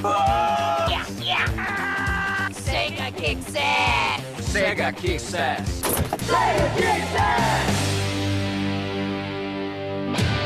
Sega! And now, wait, we got an ad.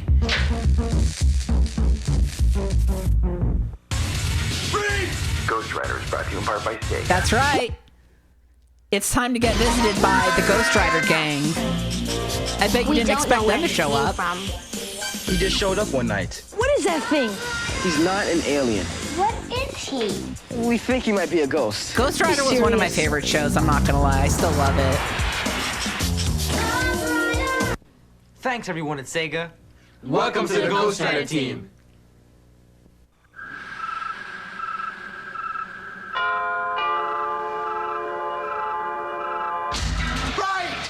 Ghost Rider is brought to you in part by Sega. Okay, next up is a bunch of audio-less footage, but let me put on some music. Don't worry, I've got music. It's just, no, hold on. I got to drag and drop a folder. I got this. I know what I'm doing. Okay, let's put this, let's turn this up and let's go. 1 second here. Where's the... Hold on. I actually added a thing so you could actually see what songs are playing, but where did I put it? Oh, come on. I worked so hard to add this and now I can't find it. What happened? Hold on. I'll find it. Oh, there it is. There we go. 1 second. Let's just, okay, let's go. All right, so let's, whoa, music's getting good. Okay, there we go.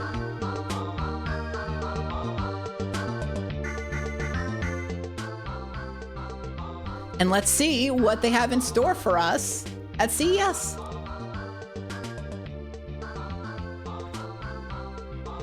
All right.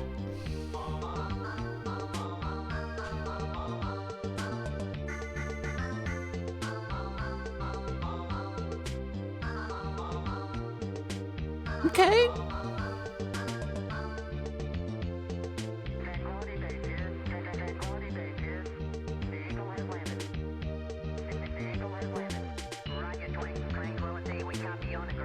Yeah, I guess this is duck penis music. That's fair.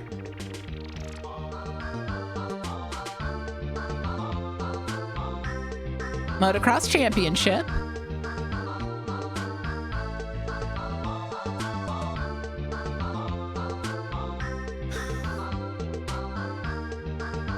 Yeah, this is Glorp Anthems.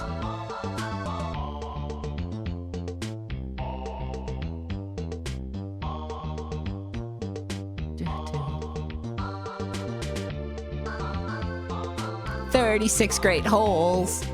Not 1 or 2 or 9 or but 36. It's a lot of holes."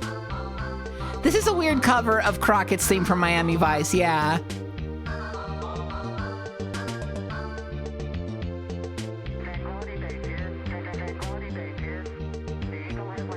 The Eagle has landed.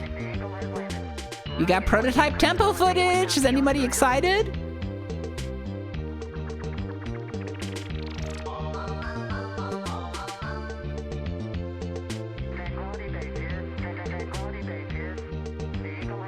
The Eagle has landed.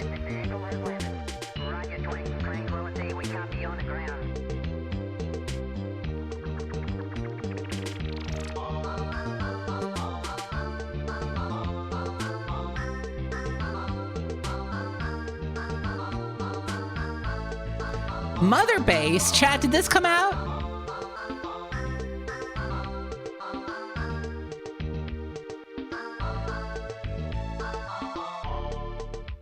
It did, okay.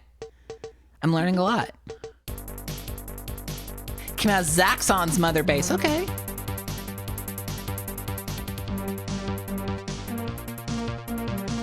Comic Zone, classic.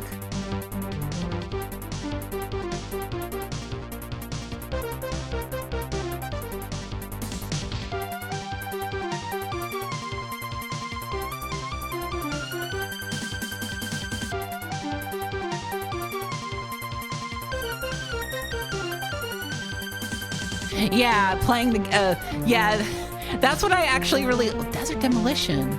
That's what I really love about going through interactive entertainment is being like, did this come out? And half the time people will be like, no. Oh, this is sick.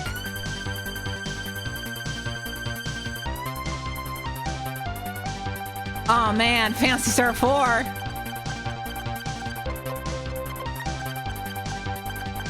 Yeah, that song's a jam.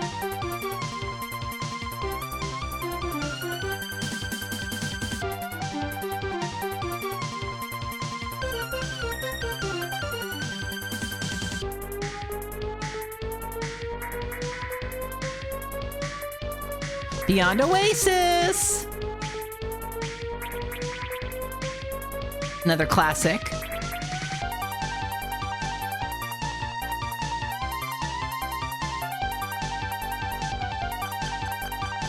Did this ever come out? Sorry.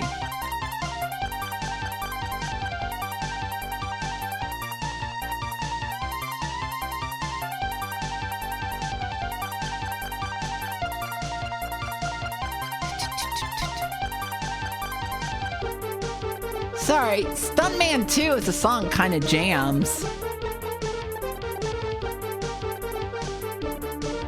Good sports.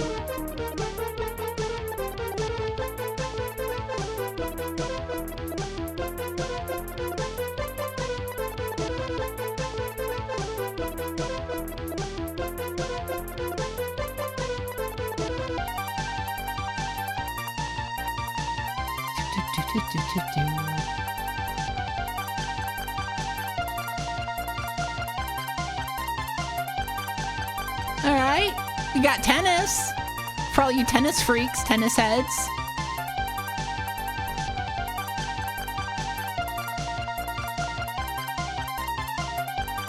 Starring David Robinson, okay.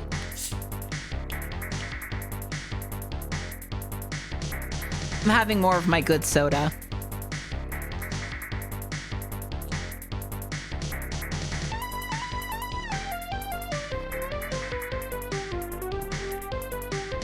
Magic School Bus, okay. I'm sorry, the sugar-free peach soda is so much better than the coffee I had today. Chat, why do they keep putting mushrooms in coffee? I know it's the latest trend, but the whole thing about adaptogen mushrooms is they're supposed to make you feel more relaxed. That never happens when I drink it. Oh, look, it's Tempo Jr., I think. Yes, it's Tempo Jr., right? Yeah. Hey, it's Bonkers Wax Up.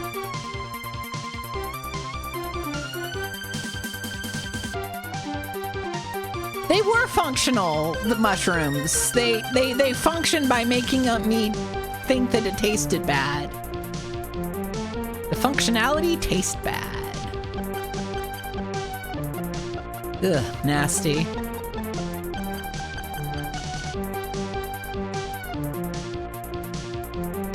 Yeah, you gotta share the cauldron.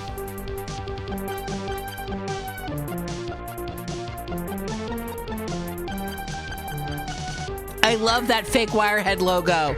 I love that fake Wirehead logo.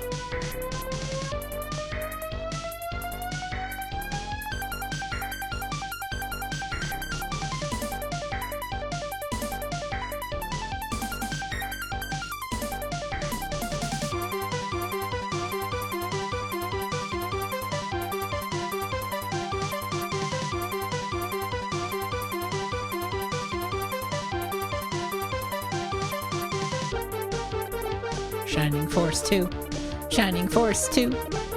This guy died.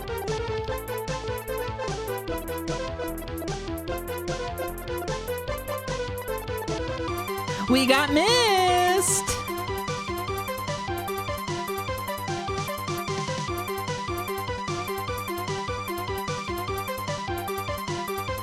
We got Dungeon Explorer.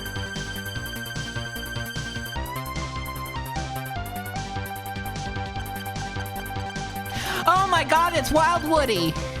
Ugh. You're animated like shit, bro.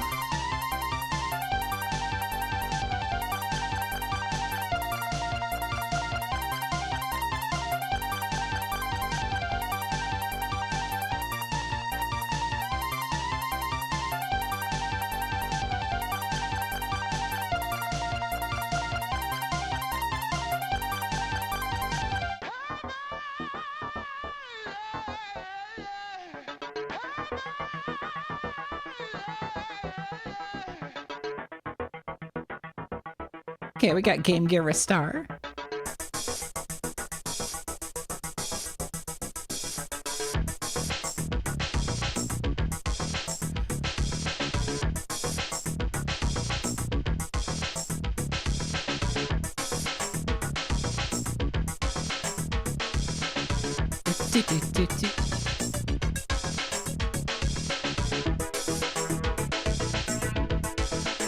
Get his ass, Mickey.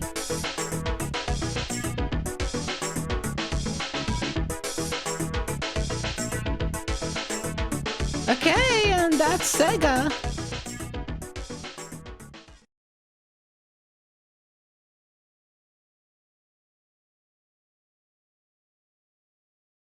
Damn. So, Sega, huh? They had a lot going on.